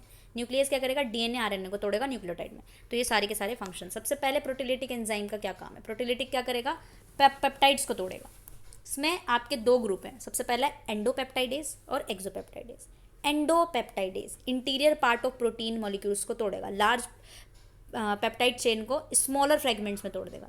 यही स्मॉलर फ्रेगमेंट्स जो होंगे आपको साइड फॉर एक्सोपेप्टाइड्स की तरह काम करेंगे और वो आपको चला जाएगा प्रोटीन्स ऑफ मोनोमर्स में। फिर उसके बाद आते हैं एक्सोपेप्टाइडेज। ये डाइजेस्ट करेगा स्मॉल प्रोटीन फ्रेगमेंट्स को और एक्शन ऑफ एंडोपेप्टाइडेज करेगा। ये अटैक करेगा ओनली पेप्टाइड बॉन्ड पे जो आपके एंड ऑफ पेप्टाइड चेन पे प्रेजेंट होते हैं और अमीनो एसिड्स को रिलीज कर देगा, ठीक है। डाइपेप्टाइड, ट्राइपेप्टाइड इस तरीके से तोड़ देगा। तो ये आपके हो गए एंजाइम्स। अब यहाँ पे देखो प्रोटीएज ऑफ एनिमल्स, यहाँ पे हमें पढ़ना है कौन से एंडोपेप्टाइडेजेस हैं और कौन से एक्सोपेप्टाइडेज। सारे यहाँ पे हमें इस टेबल के थ्रू पता चल जाएगा। एक्स्ट्रा सेलुलर एंजाइम्स होते हैं, ठीक है, इनएक्टिव फॉर्म में मिलते हैं ओरिजिन में। एक्टिवेटर ऑटो कैटलिस्ट डालते हैं, फिर ये एक्टिव फॉर्म में आ जाते हैं। ये आपके पेप्टाइड होते हैं और फिर अटैक होता है। सबसे पहले एंडोपेप्टाइडेज कौन से हैं, जो कि आपके प्रोटीन को तोड़ेंगे। एग्जाम्पल है पेप्सिनोजन। पेप्सिनोजन कहाँ पे प्रेजेंट है, स्टमक में। हमको इसको तोड़ना है प्रोटीन दूसरे में, तो पेप्सिनोजन स्टमक में प्रेजेंट है। इसके लिए कौन चाहिए, HCl और पेप्सिन चाहिए। अब ये टूट जाएगा पेप्सिन में। लिंक टू अमीनो ग्रुप और एरोमेटिक कंबाइन, और यहाँ से बन जाएगा टायरोसिन, ट्राइप्टोफैन, फिनाइलैलानाइन। सही है। दूसरा होता है ट्राइप्सिनोजन, ट्रिप्सिनोजन, ये पेनक्रियाज में है। इनके लिए कौन सा एंजाइम चाहिए? एंटेरोकाइनेज, और फिर ये तोड़ देगा ट्रिप्सिन में, और फिर कार्बोक्सिलिक एंड ऑफ आर्जिनिन और लाइसिन से जुड़ेगा। फिर होता है कीमोट्रिप्सिनोजन, पेनक्रियाज में है ये भी, ट्रिप्सिन चाहिए इसके लिए, कीमोट्रिप्सिन तोड़ देगा। ठीक है, आपको ध्यान रखना है कौन किस में तोड़ रहा है, और कौन सा एंडो है, कौन सा एक्सोपेप्टाइडेज है। फिर आता है आपका प्रो इलास्टेज, जो पेनक्रियाज में, इसको भी ट्रिप्सिन चाहिए, इलास्टेज में तोड़ देगा। ठीक है, फिर आते हैं आपका एक्सोपेप्टाइडेजेस। एक्सोपेप्टाइडेजेस में सबसे पहला आता है अमीनोपेप्टाइडेजेस। ये आपकी इंटेस्टाइन की लाइनिंग में प्रेजेंट होता है। इनके पास मैग्नीशियम Mg+ और जिंक प्लस के आयंस होते हैं। ठीक है, और फिर टर्मिनल अमीनो एसिड से आते हैं, अमीनो ग्रुप को फ्री कर देंगे। सबसे पहला आता है प्रो कार्बोक्सी पेप्टाइडेज, इसके लिए चाहिए ट्रिप्सिन और जिंक +2, कार्बोक्सी पेप्टाइडेज में आएगा, अमीनो एसिड्स के फ्री एंड को ये रिलीज कर देगा। आता है डाईपेप्टाइडेजेस, जो कि लाइनिंग ऑफ इंटेस्टाइन में है, ये भी बॉन्ड बनाते हैं अमीनो एसिड्स के लिए। ठीक है, तो ये सारे एंजाइम्स हैं आपके पेप्टाइडेजेस, एक्सो और एंडो। ठीक है, और यहाँ पर हैं आपके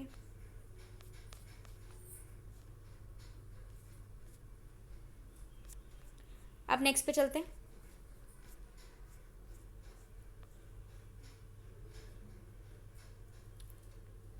यहाँ पे जो हमने टेबल के थ्रू पढ़ा है वही सारा लिखा हुआ है, आप इसको रीड आउट कर सकते हैं क्योंकि ये वन शॉट है। ठीक है, जैसे कि अमीनो पेप्टाइडेज है, ये क्या करता है? टर्मिनल अमीनो एसिड्स को रिमूव कर देता है फ्री ग्रुप से। कार्बोक्सी पेप्टाइडेज, ये टर्मिनल अमीनो एसिड से कार्बोक्सिल ग्रुप को रिमूव कर देता है। अमीनो पेप्टाइडेज और कार्बोक्सी पेप्टाइडेज जो होते हैं वो peptides from each and until dipeptide fragments को अलग कर देता है। ठीक है, फर्दर स्प्लिट करके डाईपेप्टाइड्स ट्राईपेप्टाइड बना लेते हैं। अब यहाँ पे हम देखते हैं एक्शन ऑफ कार्बोहाइड्रेज एंजाइम। कार्बोहाइड्रेज एंजाइम का क्या है एक्शन? यहाँ पे कार्बोहाइड्रेट्स जो होते हैं इनको हमने दो कैटेगरी में बांटा है, पॉलीसेक्राइड्स और ग्लाइकोसाइडेज। ठीक है, ये स्प्लिट करते हैं पॉलीसेक्राइड को डाइसेक्राइड, ट्राइसेक्राइड में, और उसके बाद आपके जो शॉर्ट चेन होते हैं 3 और मोर मोनोसेक्राइड्स अलग हो जाते हैं। ग्लाइकोसाइडेज जो होते हैं ये डाइसेक्राइड्स को तोड़ते हैं या ट्राइसेक्राइड्स को तोड़ देते हैं मोनोसेक्राइड्स में। ये सारे एंजाइम इस तरीके से वर्क करते हैं। ठीक है, कार्बोहाइड्रेट इन्वर्टिब्रेट्स वगैरह में। तो यहाँ पर डाइजेशन ऑफ कार्बोहाइड्रेट में लिखा हुआ है कि कौन कौन से एंजाइम होते हैं आपके पॉलीसेक्राइड्स में और डाइसेक्राइड्स में। सबसे पहले पॉलीसेक्राइड्स में कौन होते हैं? ग्लाइकोजन। ग्लाइकोजन को कौन सा एंजाइम चाहिए? अमाइलेज। अमाइलेज से तोड़ देगा माल्टोज में। फिर चाहिए स्टार्च, स्टार्च को अमाइलेजेस चाहिए, माल्टोज में तोड़ देगा। फिर चाहिए सेलुलोज, प्लांट और एनिमल्स में उसको सेलुलोज होते हैं, ये तोड़ देगा सेलोबाइलोज। अब डाइसेक्राइड जो है उसमें ग्लाइकोसाइडेजेस डालेंगे और मोनोसेक्राइड में तोड़ेगा, तो माल्टोज को माल्टेज डाल के ग्लूकोज में तोड़ देंगे। ऐसी सेम सेलोबाइस को सेलोबाइसेज डाल के ग्लूकोज में तोड़ देंगे। ट्रैकोलोज को हम डालेंगे ट्रैकलेज, ग्लूकोज में तोड़ देंगे। लैक्टोज को डालेंगे लैक्टेज और गैलेक्टोज और ग्लूकोज में तोड़ देंगे। सुक्रोज को डालेंगे इनवर्टेज, फ्रक्टोज एंड ग्लूकोज में तोड़ देंगे। तो इस तरीके से आपने जो तोड़ा है ग्लूकोज, फ्रक्टोज, ये सारी चीज़ें एंजाइम्स के थ्रू आपने इनको ब्रेक डाउन किया है। ठीक है, अब इसी में हम देखेंगे एक्शन ऑफ लाइपेज। अब लाइपेज का क्या काम है, किस तरीके से डाइजेशन करते हैं आपके एंजाइम्स का। ठीक है, आ जाओ। लाइपेज क्या करते हैं? बेसिकली आपके पास होता है फैट, फैट में बाइल सॉल्ट्स लगे होते हैं। ये क्या करेंगे? ये आपका पूरा फैट है, आपने यहाँ पे लाइपेज डाला, लाइपेज ने तोड़ दिया इसको बहुत सारे फैटी एसिड्स और फैटी एसिड्स में। अब इसने और ब्रेक डाउन किया, उसके बाद हमने लाइपेप्टाइड डाला तो इसने तोड़ दिया मोनोग्लिसराइड और फैटी एसिड्स में। यही ट्राइग्लिसराइड्स होते हैं पहले, इसको हम लाइपेज डाल के मोनोग्लिसराइड एंड फैटी एसिड्स में तोड़ देते हैं। तो बेसिकली आप डाइजेशन किस तरीके कर रहे हो फैट का? आप लाइपेज डाल रहे हो, मोनोग्लिसराइड एंड फैटी एसिड्स, इसके मोनोमर्स आप बना देते हो। बेसिकली आपको सारे के सारे मोनोमर्स में बनाने होते हैं, फिर आपका एब्जॉर्प्शन होता है वो सिंपल फॉर्म में। ठीक है, अब क्या होता है? मोनोग्लिसराइड एंड फैटी एसिड जो होते हैं वो एक्शन ऑफ लाइपेज से क्या होते हैं? लिबरेट होते हैं। उसके बाद विद बाइल एसिड के साथ ये एक स्ट्रक्चर बना लेते हैं जिसका नाम है मिसेल्स। मिसेल्स जो होता है रिड्यूस सरफेस और बसिन से आता है, वाटर सोल्यूबल इंटरफेस होता है इसके पास, और 4 से 8 नैनोमीटर डायमीटर में होता है। लिपिड एंड बाइल एसिड्स मिला करके आपके एक्वस मीडियम डाइजेस्टिव फूड में जाते हैं, इंटेस्टाइन में जाके इंजेस्ट हो जाते हैं। जैसे ही इंजेस्ट होते हैं तो मिसेल्स जो होता है वो ब्रश बॉर्डर ऑफ एपिथेलियन में भेजा जाता है स्मॉल इंटेस्टाइन के, जिसके बाद लिपिड जो होता है मोनोग्लिसराइड और फैटी एसिड से मिलकर एपिथेलियल सेल्स में पहुंच जाते हैं।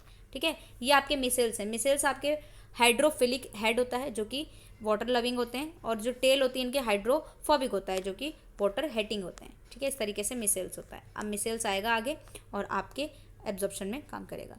अब गट लाइनिंग को किस तरीके से हमने मेंटेन करना है? डाइजेस्टिव एंजाइम्स को पढ़ने के बाद हमें पता होता है कि गट लाइनिंग जो होती है वो डाइजेस्टिव नहीं होती है। ठीक है, क्योंकि एनिमल्स के पास बहुत सारे ऐसे मैकेनिज्म होते हैं जो कि गट लाइनिंग को प्रोटेक्ट करते हैं। ऑटो डाइजेशन होता है, सेल्फ डाइजेशन होता है। म्यूकस सेल जो होता है वर्टिब्रेट में एल्कलाइन म्यूकस होता है जो कि फूड को ल्यूब्रिकेट करते हैं और लाइनिंग सेल्स को बचाते हैं। अब HCl वगैरह जब रिलीज होगा तो वो गट लाइनिंग को बचाएगा, वरना वो क्या होती है? जल जाएगी। ठीक है, लाइनिंग जो होती है आपकी फोरगट की और हाइंड गट की। ठीक है, इंसेक्ट्स में जो होती है फोरगट हाइंड गट की लाइनिंग, वो क्यूटिकल है, इसको हम इंटीमा बोलते हैं। एपिथेलियल सेल्स जो होते हैं एक्सपोज हो जाता है मिडगट से बाद में, मिडगट की लाइनिंग को हम बोलते हैं पेरीट्रॉफिक मेम्ब्रेन इंसेक्ट्स में, ठीक है। Coordination of digestion in animals. अब देखो कोऑर्डिनेशन किस तरीके से होता है डाइजेशन में एनिमल्स में। सबसे पहले आते हैं गैस्ट्रो इंटेस्टिनल हार्मोन्स। ऐसे हार्मोन्स होते हैं जो आपके डाइजेशन में हेल्प करेंगे। 3 main mammalian gastro intestinal hormones होते हैं, सिक्रेटिन, गैस्ट्रिन और कोलियोसिस्टोकाइनिन, जिसको सीसीके बोलते हैं। सेवरल अदर हार्मोन्स भी होते हैं, पॉलीपेप्टाइड वगैरह। 3 मेजर हार्मोन्स भी आपके टेबल में गिवन है। सबसे पहले है गैस्ट्रिन। गैस्ट्रिन कहाँ से आता है? स्टमक से, और रिस्पॉन्सिबल होता है एचसीएल को कंट्रोल करने के लिए। एचसीएल के प्रेजेंस में आपका फर्दर जो गैस्ट्रिन का सिक्रेशन होता है उसको बचाने का काम गैस्ट्रिन करते हैं। सिक्रेटिन जो होते हैं वाटर होमोस्टेसिस को मेंटेन रखने का काम करते हैं पूरी बॉडी में, ठीक है। इन्वायरमेंट में चाहिए, डिडनम में आपके होता है, सिक्रेशन ऑफ स्टमक में, पेनक्रियाज, लिवर में, सब में हेल्प करते हैं, ठीक है। ये सारे अब यहाँ पे देखो कहाँ से आ रहा है। गैस्ट्रिन जो होता है स्टमक में होता है, सिक्रेटिन कहाँ होते हैं? ड्यूडेनम में। कोलियोसिस्टोकाइनिन ड्यूडेनम से रिलीज होते हैं। रिलीज पेप्टाइडेज पैरासिम्पैथेटिक, ठीक है, नर्वस। एसिड एचसीएल को निकालते हैं सिक्रेटिन, और ये amino acids and fatty acids को निकालते हैं। इस तरीके से इनका काम होता है। सीसीके पीजेड, सीसीके जो होता है आपका ये हार्मोन होता है, कहाँ से आता है? सेल लाइनिंग ऑफ ड्यूडेनम से आता है। ये फैट को पार्शली डाइजेस्ट करते हैं, प्रोटीन को स्टमक में डाइजेस्ट करते हैं, और फिर सीसीके रिलीज करता है। फिर इंटेस्टिनल म्यूकोसा में जाते हैं डाइजेशन, और बाइल जूस की सिक्रेशन में काम करते हैं, ठीक है। इस तरीके से होता है सीसीके। एब्जॉर्प्शन किस तरीके से होता है? एब्जॉर्प्शन कब होगा? जब आपका डाइजेशन हो गया। डाइजेशन होने के बाद अब स्मॉल इंटेस्टाइन में आपका एब्जॉर्प्शन होगा। एब्जॉर्प्शन जो होता है हायर मल्टी सेलुलर ऑर्गेनिजम्स के बीच में होता है। यहाँ पे प्रोडक्ट जो होते हैं एक्स्ट्रा सेलुलर डाइजेशन से आकर के गैस्ट्रो इंटेस्टिनल ट्रैक में पहुंचेगा और ब्लड और लिम्फ के थ्रू चला जाएगा, तो एब्जॉर्प्शन हो जाएगा। अब ये एब्जॉर्प्शन जो होगा हमारे पास, इसको हम एसिमिलेशन भी बोलते हैं, ठीक है। डाइजेस्टिव फूड का एंटर करना टिश्यू एंड एनिमल्स टिश्यूज़ में, तो उसको हम एब्जॉर्प्शन कहते हैं। ये एब्जॉर्प्शन इस तरीके से होता है। आपका माइक्रोविलाई होता है, प्रेजेंट होते हैं स्टमक में, जिससे एब्जॉर्प्शन होता है, ठीक है। एंड प्रोडक्ट जो आपका होता है डाइजेशन, अमीनो एसिड, मोनोसेक्रेट्स, कुछ लिपिड्स वगैरह होते हैं जो कि डायरेक्टली एब्जॉर्ब किए जाते हैं। अब एब्जॉर्प्शन किस किस के थ्रू होता है? यहाँ पे देखो सबसे पहले एक्टिव ट्रांसपोर्ट। एक्टिव ट्रांसपोर्ट क्या होता है? मूवमेंट ऑफ सब्सटेंस और सॉल्यूट का हम बायोलॉजिकल मेम्ब्रेन के थ्रू करते हैं, लोअर कंसंट्रेशन से हायर कंसंट्रेशन में, ठीक है। और यहाँ पे आपके पास इस टाइप में सोडियम एंड पोटेशियम की जरूरत पड़ती है। पैसिव डिफ्यूजन, एनर्जी की जरूरत होती है एक्टिव ट्रांसपोर्ट में। पैसिव डिफ्यूजन में क्या होता है? आप सब्सटेंस को, सॉल्यूट्स को हायर कंसंट्रेशन, लोअर कंसंट्रेशन में भेजते हो, सॉल्यूट डिफ्यूज हो जाता है इलेक्ट्रोकेमिकल ग्रेडियंट के थ्रू, और आपका कंसंट्रेशन बना रहता है। फैसिलिटेटेड भी होता है, यहाँ पे भी एनर्जी की जरूरत हमें नहीं पड़ती। को ट्रांसपोर्ट जो होता है सेकेंडरी एक्टिव ट्रांसपोर्ट होता है। यहाँ पे एक मॉलिक्यूल को मेम्ब्रेन की जरूरत पड़ती है हायर से लोअर कंसंट्रेशन में। एंडोसाइटोसिस क्या होता है? ट्रांसपोर्टेशन होता है। यहाँ पे सेल मेम्ब्रेन जो होते हैं मटेरियल को इंगल्फ कर लेते हैं डायरेक्टली, और एनर्जी की जरूरत पड़ती है, और generally in the form of ATP. तो इस तरीके से आपका 5 प्रोसेसेस में बन करके आपका डाइजेशन होता है। मोनोसेक्रेट्स का किस तरीके से होता है? जितने भी आपके कार्बोहाइड्रेट आए उसको हमने एब्जॉर्ब किया मोनोसेक्रेट्स के थ्रू, ठीक है। अब ये ट्रांसपोर्ट होगा आगे जाके, और ये चला जाएगा। इसके लिए हमें चाहिए ग्लूकोज ट्रांसपोर्टर 2, ग्लट 2 चाहिए। अब यहाँ पे हम क्या करेंगे? डाइजेशन एब्जॉर्प्शन कर लेंगे किसका? कार्बोहाइड्रेट्स का। अमीनो एसिड्स, डाइपेप्टाइड, ट्राइपेप्टाइड्स का sodium dependent amino acid transporter की जरूरत पड़ती है, जिसके थ्रू आप एब्जॉर्प्शन कर पाते हैं। लिपिड्स का किस तरीके से होता है? यहाँ पे मिसेल्स के फॉर्म में होता है। जैसे मैंने आपको बताया था मिसेल्स बनते हैं, ट्राइग्लिसराइड्स वगैरह, फैटी एसिड्स बनते हैं। मिसेल्स बनने के बाद आपका ये काइलो, अब मिसेल्स जो है ना इसको एब्जॉर्ब करते हैं सेल्स में, और ये एक प्रोटीन कोट लगा लेती है वाटर सोल्यूबल की, जिसको काइलोमाइक्रोन बोलते हैं। यही काइलोमाइक्रोन आपके सेल्स में, एपिथेलियल सेल्स में पहुंच जाता है, और आपका एब्जॉर्प्शन हो जाता है। अब हमें डाइजेशन में देखो, डाइजेशन इन ओरल कैविटी में हमने पढ़ा था कि किस तरीके से 3 मेजर सलाइवरी ग्लैंड्स होते हैं, सिक्रेटरी वाटर सलाइवा बनाते हैं। अब ये जो ग्लैंड्स होते हैं, तो यहाँ पर भी सेम है जैसे अभी मैंने आपको बताया कैसे होता है मिनरल डाइजेस्ट करोगे, जिसमें च्युइंग होगा सबसे पहले, केमिकल डाइजेशन होगा कार्बोहाइड्रेट का, फिर आपके ईसोफेगस में आएगा, ईसोफेगस में मैकेनिकल डाइजेशन होगा, फिर आपके इसमें सेगमेंटेशन में फैट्स वगैरह सारे रहेंगे, केमिकल डाइजेशन होगा, जो बचा कुचा होगा रेक्टम में जम जाएगा, एनएस के थ्रू बाहर होगा, ठीक है। 3 पेयर्स ऑफ सलाइवरी ग्लैंड होते हैं, वो आपको पता होना चाहिए, ठीक है। सबसे पहला पेयर होता है सलाइवरी ग्लैंड का, पैरोटिड ग्लैंड होते हैं, कहाँ से निकलता है? वाटरी सीरम से। फिर होता है सबलिंगुअल, जो कि म्यूकस में होता है, बफर एंड लुब्रिकेशन का काम करता है। फिर होता है सब मैंडिबुलर, ये सारे आपके टाइप्स ऑफ सलाइवरी ग्लैंड है, 3 टाइप के होते हैं, ठीक है। ये पूरा डाइजेशन है आपका, जैसे फेरिंग्स और ईसोफेगस वगैरह होते हैं, ठीक है। अब जब आप खाना निगल रहे हैं तो आपके पास एक फूड पाइप होता है और एक विंड पाइप होता है। फूड पाइप और विंड पाइप एक साथ लगे होते हैं, ठीक है। आपके फेरिंग्स होते हैं वो, ट्रैकिया और फेरिंग्स। जब आपके पास एक कार्टिलेजिनस कवरिंग होती है, आपको दिख रही है, इसको हम एपिग्लोटिस बोलते हैं। जब आप खाना निगलते हैं, ठीक है, अगर आप बातें करेंगे तो एपिग्लोटिस जो होता है वो ग्लोटिस को बंद नहीं कर पाता है, ठीक है। एपिग्लोटिस कवरिंग होती है ग्लोटिस के ऊपर। अगर खाना आपने खाया और बतिया रहे हैं तो आपके विंड पाइप में चला जाएगा, ठीक है, क्या, खाना, और आप ऊपर पहुंच जाएंगे। तो इसीलिए आपको ध्यान रखना है खाना खाते वक्त बातें ना करें। स्टमक में कैसे होता है, स्टमक में आपके स्फिंक्टर्स लगे होते हैं, इस स्फिंक्टर्स के थ्रू आपका खाना आएगा और फिर उसके बाद स्मॉल इंटेस्टाइन में ओपनिंग होगी, स्मॉल इंटेस्टाइन में ओपनिंग होगी, फिर नेक्स्ट आपके गैस्ट्रिक जूसेस बनेंगे, पेप्सिनोजेंस वगैरह, और ये आपके सेल्स होते हैं, ग्लैंड्स भी होते हैं आपके, पाइलोरिक पार्ट होता है स्टमक में जो कि अल्कलाइन म्यूकस प्रोवाइड करता है। सारे के सारे गैस्ट्रिक जूस होंगे, इस गैस्ट्रिक जूस में HCl निकलेगा, कुछ चीफ सेल्स होते हैं जिसको पेप्सिनोजन बोलते हैं, तो पेप्सिनोजन से आप पेप्सिन में बनाओगे, ठीक है। सेम जैसे अभी मैंने आपको पढ़ाया था वही सेम है, ठीक है, इसको एक बार रीड आउट कर लेना, हो जाएगा। एब्जॉर्प्शन कैसे होता है, ड्यूडेनम में क्या होगा, सबसे पहला सेगमेंट होता है स्मॉल इंटेस्टाइन का, ड्यूडेनम, जेजुनम, इलियम, ये तीनों पार्ट हैं आपके स्मॉल इंटेस्टाइन के। यहाँ पे बाइल डक्ट्स, कॉमन डक्ट्स लगे होते हैं, ठीक है। जेजुनम में तो 40% स्मॉल इंटेस्टाइन में होता है, यहाँ पे सेगमेंट्स आते हैं आपके पार्ट में। इलियम जो होता है पोस्टीरियर मोस्ट इंपॉर्टेंट पार्ट होता है जेजुनम के पास, 60% ऑफ डाइजेशन यही होता है। तो फिर एब्जॉर्प्टिव सेल्स होते हैं, कुछ गॉबलेट सेल्स होते हैं आपके जहाँ पे एब्जॉर्प्शन करेंगे, ठीक है। क्रिप्ट ऑफ लिम्बरकन्स होते हैं जहाँ पे आपका वेलाई बनता है, वेलाई के थ्रू आपका यहाँ पे मूवमेंट होता है, ठीक है। हमने सीसीके और सेल्स ये पढ़े थे ग्लूकोज डिपेंडेंट, जो सीसीके है उसका नाम है आपका glucose dependent insulin tropic peptide, GIP, ये सारे के सारे आपके स्टेम सेल्स होते हैं जो कि एब्जॉर्प्शन डाइजेशन में काम करते हैं। अब आपकी बॉडी स्मॉल इंटेस्टाइन में सब म्यूकोसा ऑफ ड्यूडेनम, जेजुनम होता है। सब म्यूकोसा ऑफ ड्यूडेनम में आपके पास एक ग्लैंड होता है जिसको ब्रूनल्स ग्लैंड कहते हैं। इंटेस्टिनल जूस जो होते हैं उसमें स्लाइटली एल्कलाइन जूस होता है आपका, और सीसीके सेल्स जो होते हैं आपके, मैंने आपको पढ़ा दिया। न्यूक्लियोसाइडेज, फॉस्फेट, कुछ डाइजेशन होता है आपके स्टमक में, और यहाँ पे लैक्टेज, शुक्रेज, वो मैंने आपको बता दिया। लार्ज इंटेस्टाइन में कैसा होता है, जो भी सारी चीज़ें आएंगी वो अब लार्ज इंटेस्टाइन में मोनोसेक्राइड्स बन करके आएंगी, ठीक है, सारे मोनोमर बन के आएंगे और फिर एब्जॉर्प्शन हो जाएगा। ये एब्जॉर्प्शन आपके जो भी होगा, एब्जॉर्प्शन करने के बाद रेक्टम में सारी चीज़ें जमा हो जाती है, उसके बाद आप एक्सक्रीट आउट करते हैं NS के थ्रू। तो ये आपका हो गया है ख़त्म। अबे यार, एनर्जी मेटाबॉलिज्म यानी स्टोरेज एनर्जी। आपको पता है कि प्रोटीन से कितनी एनर्जी मिलती है, कितनी आपको फैट से मिलती है, 9 किलो कैलोरी, ठीक है। फैट से आपको मिलती है 9 किलो कैलोरी, 9 किलो कैलोरी, और आपको प्रोटीन से मिलती है 4, और आपको विटामिन से मिलती है 4 किलो कैलोरी, ठीक है। तो ये आपका मेटाबॉलिज्म हो गया। तो ये चैप्टर आपका डन हो गया है।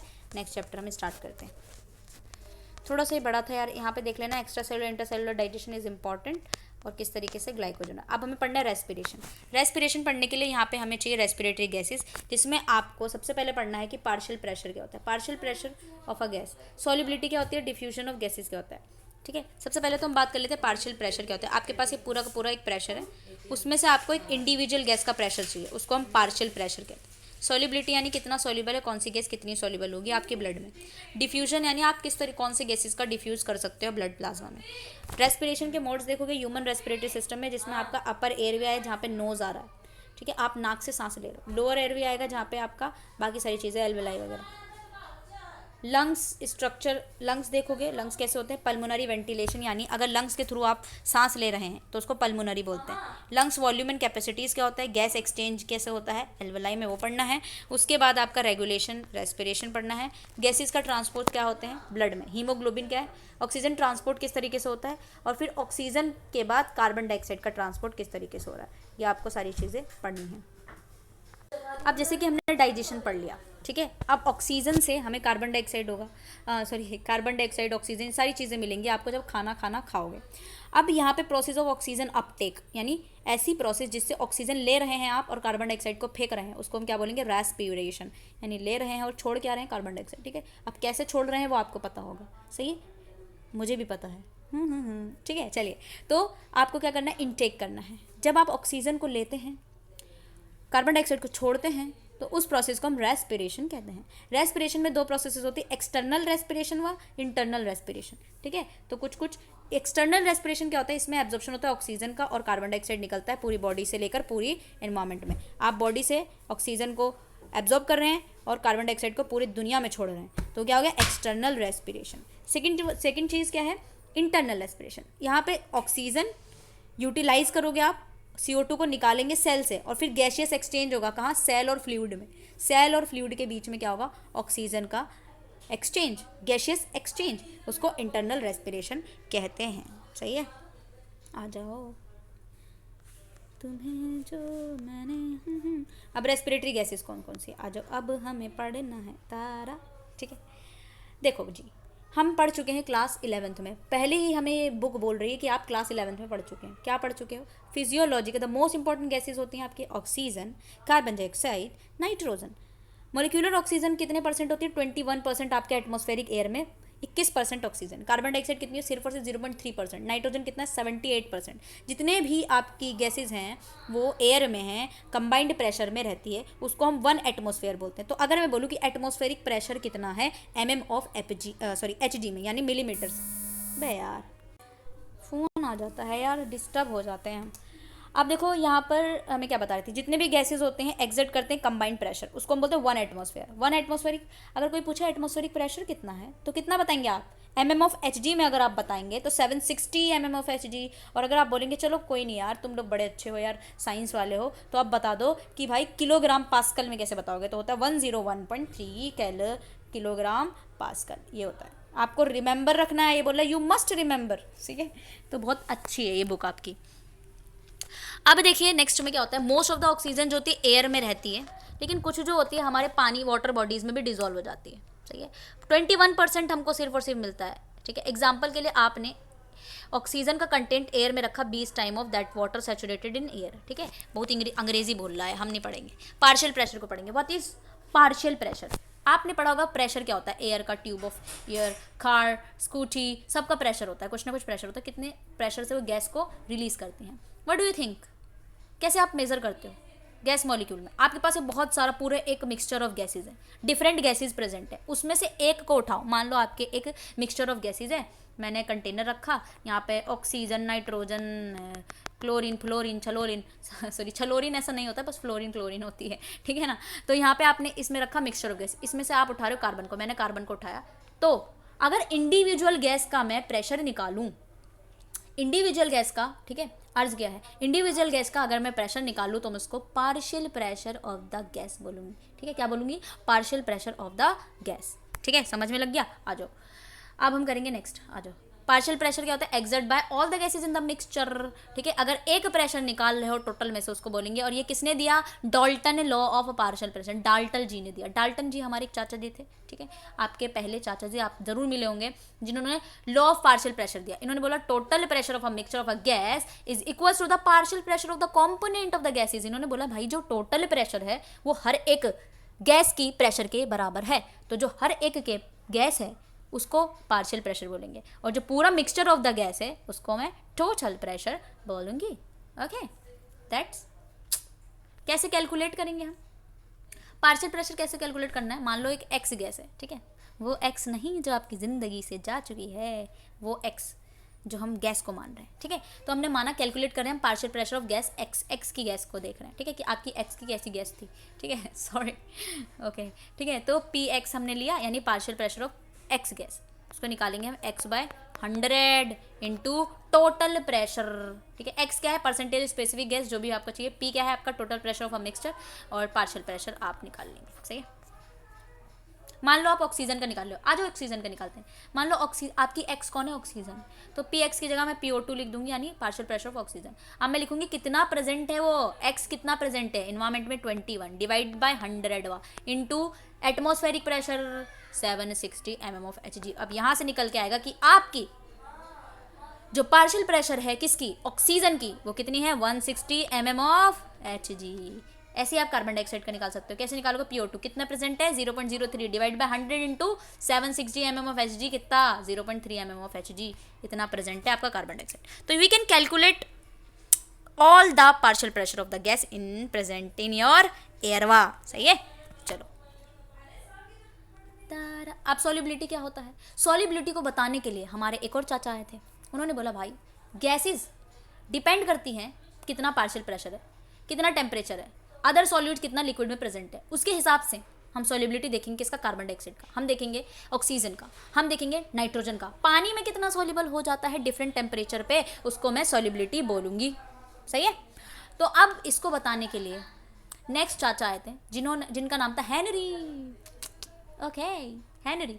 तो इन्होंने दिया हेनरी लॉ ऑफ गैस की सॉल्युबिलिटी। इन्होंने एक्सप्लेन किया कि व्हाई डीप सी डाइवर्स में suffer from decompression symptoms if they rise out of water very rapidly, gas solubility is given by following equation. इन्होंने बोला क्यों जो सी डाइवर्स होते हैं, जो आपके कहाँ जाते हैं, स्कूबा डाइवर्स है ना, सी डाइवर जो पानी में जंप लगाते हैं, वहाँ पर भी वो सांस ले पाते हैं। वो क्यों है? सॉल्युबिलिटी ऑफ गैस की वजह से। सही है, सॉल्युबिलिटी ऑफ गैस, गैस की सॉल्युबिलिटी दी। इसके लिए एक इक्वेशन बोली इन्होंने, P is equals to H V into M. H V क्या है? Henry proportionality constant. पी आपका पार्शियल प्रेशर है। एम क्या है आपका? Concentration of the gas. कौन सा वाला? मोलर वाला। सही है, तो भाई केमिस्ट्री पढ़कर आए हैं तो भाई ये भी समझ में आएगा। अब डिफ्यूजन भी देख लेते हैं। तो आपको सारी चीज़ें ध्यान रखनी, उसके बाद ही हम रेस्पिरेशन पढ़ सकते हैं। यू गाइस आप बिल्कुल ठीक सुन रहे हैं। डिफ्यूजन क्या होता है? मूवमेंट होता है substance from an area of high concentration to low concentration. मान लो आपके बॉडी में कम सांसें हैं, आपके इन्वायरमेंट में सांसें ज़्यादा है, यानी आपके इन्वायरमेंट में एयर की कंसंट्रेशन ज़्यादा है और आपकी बॉडी में कम है, तो आप क्या करोगे? बाहर से अंदर लाओगे एयर। उसको क्या बोलेंगे? इंस्पिरेशन। क्या बोलोगे? इंस्पिरेशन। कैसे बोलेंगे इंस्पिरेशन? वाई वी आर से इंस्पिरेशन। काहे बोले? देखो, आपके सांसों में सांसें कम हैं, ठीक है, आपके सांसों में सांसें कम हैं और बाहर की तरफ आपके एनवायरनमेंट में ज़्यादा है, तो आप क्या करोगे? हाई कंसंट्रेशन से लो कंसंट्रेशन को ले जाओगे, उसको हम डिफ्यूजन बोलते हैं। हाई कंसंट्रेशन क्या है? बाहर की तरफ, एनवायरनमेंट में कंसंट्रेशन ज़्यादा है हवा की, आपकी बॉडी में हवा की कम है, तो उस टाइम पे आप क्या करते हो? इंस्पिरेशन करते हो। हाई टू लो, बाहर से अंदर खींचो सांस, खींचो, ठीक है, that is diffusion. I hope you understand. हमारे पास एयर जो होता है लंग्स में होता है, वस्कुलर फ्लूइड होते हैं, इन दोनों के बीच में आप क्या करते हो? इंटरफेस चेंजेस करते हो पार्शियल प्रेशर का, वो हम पढ़ेंगे रेस्पिरेशन में। आ जाओ, मोड ऑफ रेस्पिरेशन। तुझे मैंने, अब देखो बहुत सारे एनिमल हैं, ठीक है, पूरा एनिमल किंगडम भरा हुआ है, ठीक है ना। अब वहाँ पर किस किस तरीके से होता है? कोई तो स्किन से सांस लेता है, कोई तो अपनी सांसों से सांस लेता है, कोई दूसरों की मदद लेता है ठीक है। जोक्स अपार्ट, देखो कोई कोई एनिमल्स ऐसे होते हैं जो कि स्किन से सांस लेते हैं, कोई गिल से सांस ले रहा है, कोई लंग्स से सांस ले रहा है। ये सांसों में सांसें जो हैं उनको हम मोड ऑफ रेस्पिरेशन बोलते हैं, ठीक है। आ जाओ, सबसे पहला कौन सा है? मेरे सिंपल डिफ्यूजन के थ्रू ही होता है बेसिकली। आप देखो, we see animals like protist, protozoans, flatworms meet the respiratory requirement through diffusion.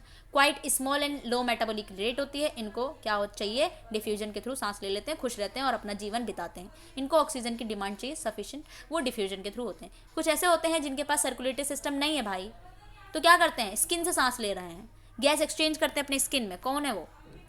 Leches, earthworm, fishes, ठीक है। इवन लार्जर एनिमल जो होते हैं, एम्फीबियंस होते हैं, फिश हो गए, वो भी क्यूटनेस रेस्पिरेशन करते हैं। क्यूटनेस या गिल्स या लंग्स से, ठीक है, क्यूटेनियस रेस्पिरेशन हम किससे करते हैं? पल्मोनारी रेस्पिरेशन, यानी हम लंग्स के थ्रू। अगर पल्मोनारी आ जाए तो लंग्स के थ्रू रेस्पिरेशन है, बहुत 10 से बोलो स्वाहा, ठीक है। चलो, the ability to respire through integument, yes, integument से लेते हैं most in eels, amphibians. Highly vascularise skin होती है इनके पास, इंटेग्यूमेटरी रेस्पिरेटरी सिस्टम्स होता है, ठीक है, जिसको क्रेप्टोब्रोंकस एलिजीनियासिस, oh my God। और आपकी गिल से कौन लेता है? आपकी मछली, एनिमल्स। हमारे पास क्या है? रेस्पिरेटरी ऑर्गन है, कौन सा है? Lungs. We have one pair of lungs, वही दिल, सॉरी लंग्स है ये, तो लंग्स भी धड़के, ठीक है, ओके, लंग्स भी चले, तो उसके लिए है। चलो, फ्लैट वॉर्म में होता है इनके पास पूरी बॉडी सरफेस से, अपनी बॉडी की सरफेस से लेते हैं। फिश के पास गिल्स है, गिल्स के थ्रू लेते हैं। और स्पाइरिकल्स हैं, इनके पास ट्रैकिया है, स्पाइरिकल्स हैं। मैमल्स के पास लंग्स हैं, है ना। ये सारी चीज़ें डिफ्यूजन के थ्रू होता है। गैस एक्सचेंज होता है फिशेज में, वो गिल्स के थ्रू हो रहा है, ठीक है। Direction blood with in the other direction, इसको हम बोलते हैं काउंटर करंट फ्लो। ये आप जूलॉजी 133 में पढ़ कर आए। ये देखो कितना सही है, ये बता क्या रहा है कि आप कहाँ पढ़ कर आए, ठीक है। तो क्या पता फर्स्ट ईयर में किसी ने ना पढ़ा हो तो, ठीक है। चलो, अब देखो diffusion of lungs. Lungs are 2 types. एक होता है डिफ्यूजन लंग, जहाँ पर एयर एक्सचेंज होता है सराउंडिंग से by means of diffusion, only present in small amount of pulmonate snails, small scorpions, spiders, isopods. एक होता है वेंटिलेशन लंग, ये टिपिकल वर्टिब्रेट्स में पाया जाता है। यहाँ पे क्या होता है? ट्यूब होती है, इन्फ्लेटेड लंग्स होते हैं, जहाँ पे गैसेज एक्सचेंज होता है, oxygen poor air, carbon dioxide rich air, और फोर्सफुली ये हो जाता है, is non as tidal flow of air. Human respiratory system अब हम पढ़ेंगे, सबसे इंपॉर्टेंट, सबसे interesting part of your respiration. Respiratory system कहाँ से स्टार्ट हो रही है? आपके नाक से, ठीक है।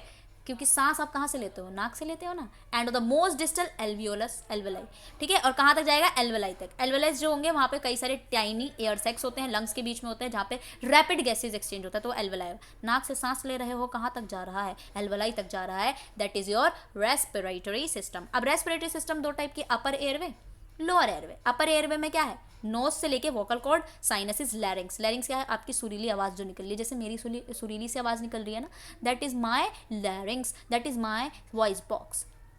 उसके बाद लोअर एयरवे में क्या आते हैं, ट्रैकिया, ठीक है, ब्रोंकाई, ब्रोंकियल्स, एल्वेलाई, ठीक है। ये सारी चीज़ें लोअर में आ जाती है। रेस्पिरेटरी सिस्टम जो होती है कौन कौन से चीज़ों से बनी है, सबसे पहले nasal cavity, posterior pharynx, glottis, vocal cord, trachea, main stem, bronchus, सारी चीज़ें। लंग्स है जहाँ पर ट्रोकियो, बोरेंकल, टिरी स्ट्रक्चर जिसके पास होते हैं single track paired, bronchioles, bronchi, alveoli. ये आपके होता है पूरा रेस्पिरेटरी सिस्टम। देखो सबसे पहले नाक है, नाक को बोलते हैं नेजल कैविटी। यहाँ पे आपका है फेरिंक्स, फेरिंक्स के बाद है लैरिंक्स, वॉइस बॉक्स, लैरिंक्स के बाद है एपिग्लोटिस। एपिग्लोटिस कवरिंग होती है ग्लोटिस की। खाना अगर खाओगे, बतियाओगे, तो एपिग्लोटिस ग्लोटिस की कवरिंग को कवर नहीं कर पाएगा। ट्रैकिया की कवरिंग होती है ग्लोटिस, वहाँ पे अगर आपने बतिया के खाना खाया तो खाना चला जाएगा ट्रैकिया में और आप मोक्ष पधारोगे। इसीलिए खाना खाते समय बक बक ना किया करो, सही है। चलो, ट्रैकिया, लंग्स हो गए, ब्रोंकाई हो गए, डायफ्राम हो गए, सारी की सारी चीज़ें ह्यूमन रेस्पिरेटरी सिस्टम में। चलो आ जाओ अपर एयरवे। अपर एयरवे में हमारे पास सारे स्ट्रक्चर है, नोज से लेके vocal cord, sinuses, larynx. Major function जो होता है अपर एयरवे का वो क्या है, नोज से वोकल कॉर्ड तक यहाँ पे इंस्पिरेशन होता है, यानी आप सांस ले रहे हैं, जाएगा ट्रैकिया में, पूरी बॉडी टेम्परेचर ह्यूमिडिफाइड हो जाएगी और आपके सांस में सांस आ जाएगा, ठीक है, सांस में तेरी, वही चीज़, ठीक है। मेजर स्ट्रक्चर जो होता है लैरिंग्स और वॉइस बॉक्स का वो है epiglottis, paired and cartilage, vocal cords, सारी चीज़ें। ओके, डन है। ये आपका क्या है भाई, ये लैरिंग्स है। वॉइस बॉक्स में क्या लगा हुआ है, देखो एपिग्लोटिक्स, ग्लोटिस की कवरिंग होती है एपिग्लोटिस, यहाँ पे बोन लगी होती है हायोइड बोन। वोकल कॉर्ड है यानी जहाँ से आप करते दिल दे दिया है, वही है वोकल कॉर्ड, ठीक है। इसके पास ही रीमा ग्लोटिस है, सिरकोइड कार्टिलेज है। याद कर पा रहे हो तो याद कर लो, वरना कोई नहीं, रेस्पिरेटरी सिस्टम याद कर लो। आफ्टर मेस्टिकेशन, मेस्टिकेशन का क्या मतलब, च्युइंग, जब आप खाना चबाते हैं। स्वेलिंग फूड, उस टाइम पे आप विदिन 2 सेकेंड में आप निगलते हैं। Closely synchronised muscle reflexes coordinate opening closing of the airway, उसी टाइम पे आपका एयरवे की ओपनिंग क्लोजिंग होती है। Hence air allowed to enter the lower airway, food and liquid are kept out. Patient with some neuromuscular disease, muscle reflexes, ये भी swallowing mechanism से होता है। तो भाई ये वही बता रहा है जो मैंने आपको बता दिया हिंदी में, सही है, इसको पढ़ लीजिए। अब हम पढ़ेंगे लोअर एयरवे। मेरे गले में दर्द हो गया यार भाइयों, क्या लगता है आपको, 2 ही यूनिट में हम लोग हैं जहाँ से हमको लोअर एयरवे से पढ़ना है, तो मैं सोच रही हूँ लोअर एयरवे करा दूँ, उसके बाद लंग्स से हम कल पढ़ेंगे।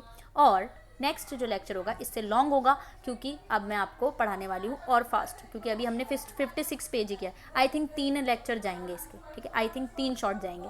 तो आप लोगों को अगर ढंग से पढ़ना है यार तो भाई मेरे को फॉलो करें, मेरे को, ठीक है, थारा भाई जोगिन। लोअर एयरवे देख लेते हैं। लोअर एयरवे में क्या होता है, ट्रैकिया आगे, ब्रोंकाई, ब्रोंक्योल्स और आपके एल्वेलाइज, ठीक है। राइट प्राइमरी ब्रोंकस होते हैं जो कि इनटू राइट लंग में डिवाइड होते हैं। लेफ्ट प्राइमरी ब्रोंकस आपके लेफ्ट लंग में। हर एक प्राइमरी ब्रोंकाई आपके सेकेंडरी ब्रोंकाई, लोअर ब्रोंकाई में जाता है, टर्शरी ब्रोंकाई, ब्रोंकियोल्स में, terminal bronchi, respiratory bronchioles, last में जाके एल्वेलाई मिलता है। एल्वेलाई आपका एक ब्लाइंड सैक होता है, अंधा बोरा होता है, ठीक है, जहां पर आपका actual exchange of respiratory gases होती है। तो ध्यान रखना है जी। अब यही एक्सटेंसिव ब्रांचिंग जो होती है जहाँ से आपकी ट्रैकिया वगैरह वगैरह आती है उसको ब्रोंकियल टिरी कहते हैं, ठीक है, मोहब्बत है तो, ठीक है। Apart from lungs contain 300 million alveoli and total surface area 70 metre square होता है। अब लंग्स से हम पढ़ेंगे, ठीक है। ये देखो लंग्स है आपकी, स्ट्रक्चर ऑफ लंग्स, ठीक है। उसके बाद पूरा लंग्स फिर पल्मोनरी वेंटिलेशन करोगे। अभी काफ़ी कुछ है यहाँ पे और मैं अच्छे से पढ़ाने वाली हूँ, एक टेबल के थ्रू इसको ख़त्म टाटा बाय कर देंगे, ठीक है।